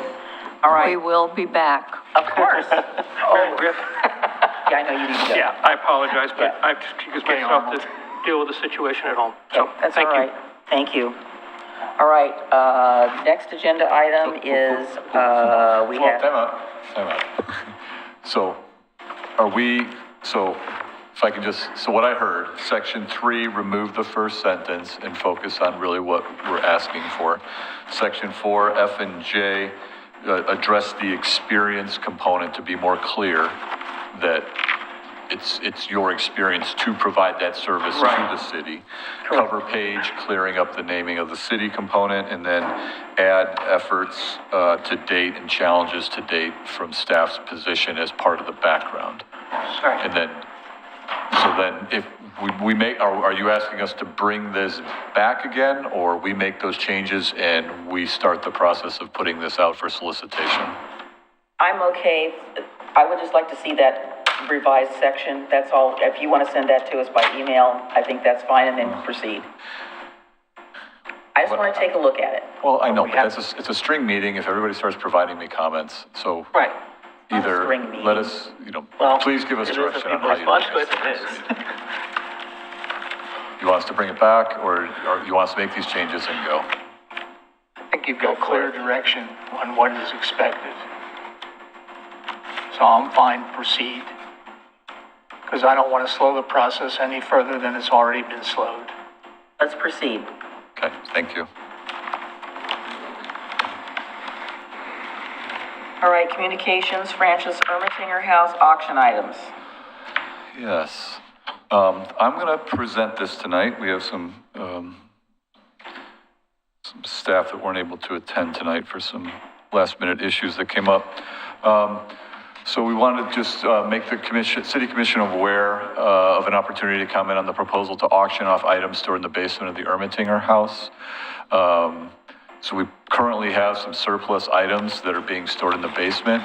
Historically, we stored them in a storage container facility. Back in 2019, we worked with multiple parties to kind of get an understanding of what was owned by individuals, and then going through that process, there was an agreement about the items remaining in our possession were city items, were city possessions. Everything that belonged to someone else was returned back. And then once that was accomplished, we held an auction in 2019 for items that we knew we weren't going to need in the house. The price for the rental went up, so we moved from the rental into the basement of the Ermatinger. And so they went through again with the Friends of the Ermatinger. We met with Commissioner Smith and identified items that we don't believe we need, won't be utilized in the home, and wanted to move forward with a second auction rather than just keeping these things in the basement at this point. So we had a discussion. I think we've met with the Friends of the Ermatinger House, the Ermatinger staff, Commissioner Smith. We're confident on the ownership of these items and that we really don't need them as a museum piece, and do not foresee us utilizing them in the facility moving forward, and would propose to move forward with a similar auction as we did in 2019. And we included the items as well as the previous auction process that we went through and company that we utilized. But once again, just wanted to make you aware this is the direction we'd like to head, and if there are any concerns that need to be addressed before we do that. I don't. I thought we'd already done the second one, and I thought this was done. So, because I talked to Rochelle about it myself. So, go ahead. Tony, I caught one thing that I think just want to check with Melissa on. I think it's a typo. Okay. So on the actual auction item list with the photos, it would be page 3. They're not page numbered, but they'd be the third page. Middle of the third page, it has a photo of a small child's chair with a hand with 3 fingers. Yeah, and it says 4. And it says that there's a set of 4 chairs and that we're selling 4, keeping 1, which implies there's 5. Right. I think there's 4 chairs. I think we're selling 3. And 1's staying upstairs. Because the fingers refer to the 3, and if you look at the picture, 2 pictures below on the bottom page, you can actually see the 3 little chairs in that picture stacked up. One of the chairs is up in the children's room in the Ermatinger House that's keeping. So I think on that final column, I think the first column is right. There's 4 sets of there's 4 wooden chairs, but on the final column, I think it should say only selling 3. We're using 1 upstairs. Okay, I agree. That's the only thing. I will clarify. And I missed that when I looked through it first. I saw the same thing. I caught the 3 finger. So you can see the 3 chairs in that bottom picture with the rack. Yeah. You can see the 1 chair With the behind coat it and rack. the 2 stacked up. So that's 3. And I know the children's room has the little chair with the doll sitting on it. So that would be 4 total. I'll clarify with. So do you with need Melissa. anything from us other than we approve this or say, yeah, it's great, go for it? I don't really, if nobody has concerns, I think we're good to go. No. Needs to go. Okay. Other communications? That's all that I have tonight, thank you. Alex, anything? Okay, Mr. O'Donnell, Well, I gotta find my notes. gotta find his note.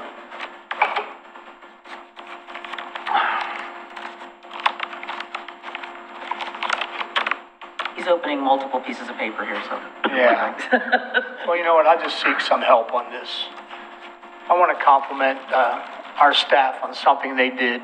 You know, in today's world, fraud is widespread.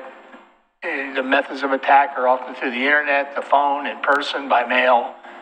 And I received a request from a senior living center, unassisted living, to have some of our folks come over and do a presentation on fraud and the prevention of fraud and how not to be a victim of fraud.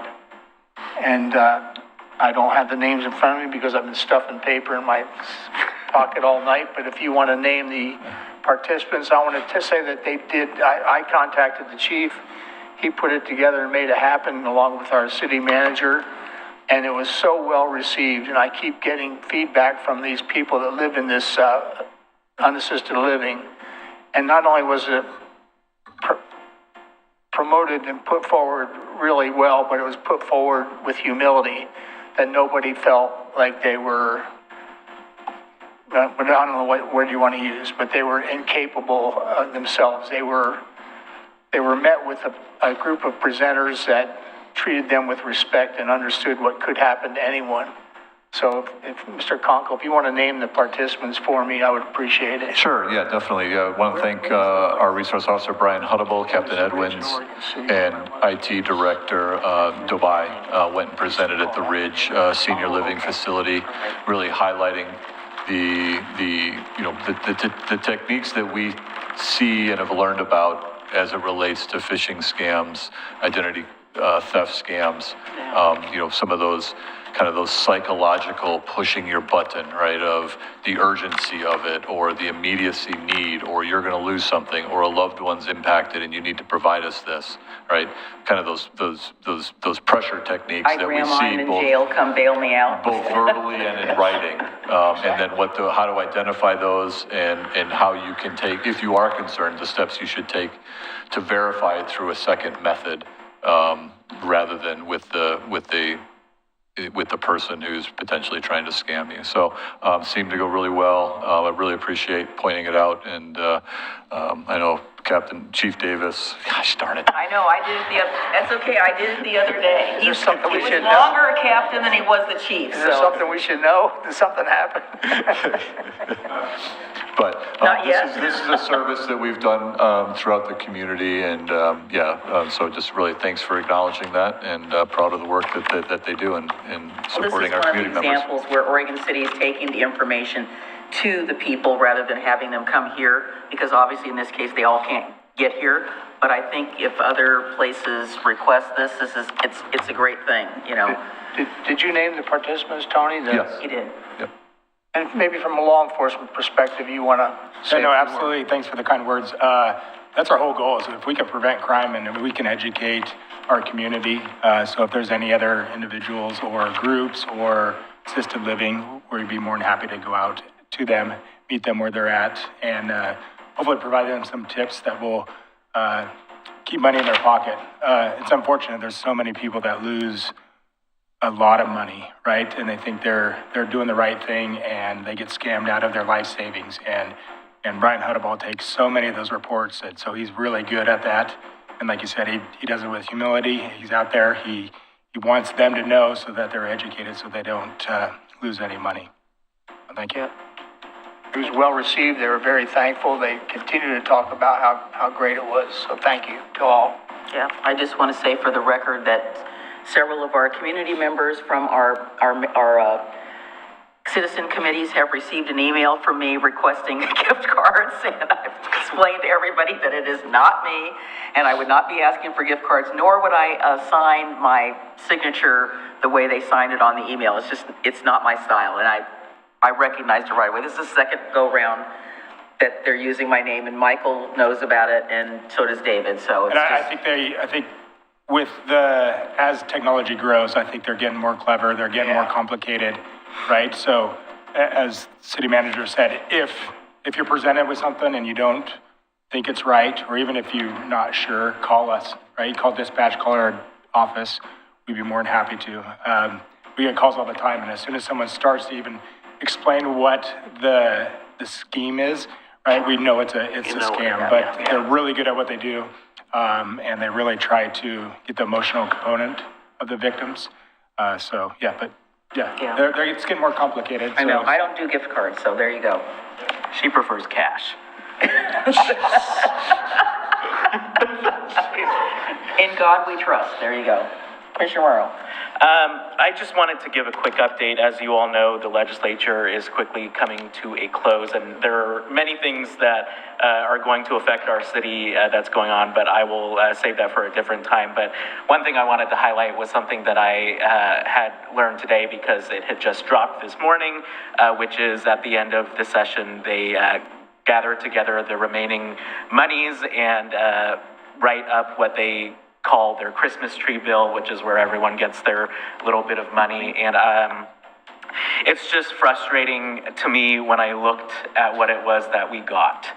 It wasn't what we had requested, which was money for water infrastructure, which, as we all know, is one of our big infrastructure priorities that we need to do. Instead, the allocation that we got was $2 million for the Homeless Solutions Coalition of Clackamas County, Inc. Resource Center in Clackamas County. So I just wanted, because we were blindsided the first time when they got $10 million from the county, I just wanted to get that out there this time as well, that this is going to move forward with more funding, this time from the state. Meanwhile, I believe this comes at the cost of us being able to get monies from the state for other crucial projects as well. So I just wanted to make sure folks were aware of that. Who moved that? Well, it's not that It wasn't- anyone has it their has name name on it, attached to okay. it. Right. Yeah, we did not request that. I think we were on the first subject, so we had turned in several projects. The one identified was dealing with the construction of the water, the new water reservoir that we've bought property for.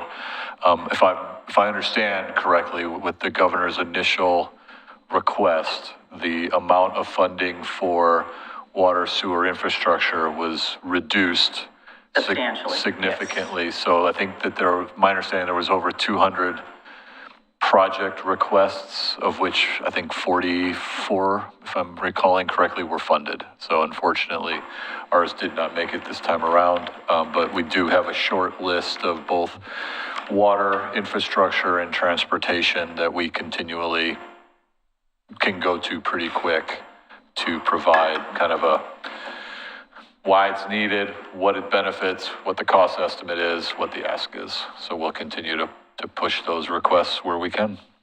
I have a quick question. Were those applications limited to municipalities, or could someone like South Fork Water Board make application? I'm not sure. I'd have Okay, to, well, that's I don't know something- why I mean, it's water infrastructure and resiliency. I would think they could, but I've never asked that question. I've just dealt with it from a jurisdiction, from a city. Yeah, those appropriations go out to a variety of different agencies. Not all of them are even public. I mean, Right. we give a lot of money to a lot of Portland performing arts organizations, and so there are many different types of organizations that get funded. And so I think that as it relates to South Fork, though, with the cities, the individual cities being the ones who operate the infrastructure, I believe it would be going through the cities. Yeah, Not that it wouldn't be an option. special districts, yeah. For the general public's knowledge, we three sit on the South Fork Water Board. Our concerns are always ongoing, providing quality water, uninterrupted service, and good water. I can't think of anything that takes precedence over the provision of good, clean water. It sustains life more than any other requirement, so thanks. Rocky, do you have anything? I have a report, but I'll do that next meeting. I have a couple of things to report, but I had a question. So I think you told us what the status of we showed the map there of the cove, and it's reminded all the time when I go to cross the McCullough Bridge. Did a private party buy the old water treatment facility that's in our jurisdiction, but Gladstone owned it? It's actually in Gladstone. Oh, I thought that was still part of Oregon City. It is not. It's in Gladstone. I would like to have the opportunity to check. Several years ago, I know it was purchased by a private owner. I'd have to go back and check. Yeah, nothing has It's been happened several with years it. since I've looked at that. And I was looking at it today when I came across, and I thought, what's going on? Anyway, so I've just got two things. Number one, I just wanted to announce that the deadline for the If I Were Mayor contest that's being sponsored by the Oregon Mayors Association, Oregon City is participating, and the deadline was the 1st. And we got several applications, which the Youth Advisory Commission will be reviewing at their next meeting. And then I also wanted to report that I request from the Natural Resources Committee to appoint, and I do not know how to pronounce Brian's last name. I believe it's Kvistler. What? Kvistler? I'm not sure. Don't know K, silent K. Okay, I'm going to reappoint Brian Quisler to the Natural Resources Committee so that they have a few more members. And my understanding from staff, and I didn't get a response back because Pete is not available, is that they were going to, they interviewed 2 other people and they're going to keep that open.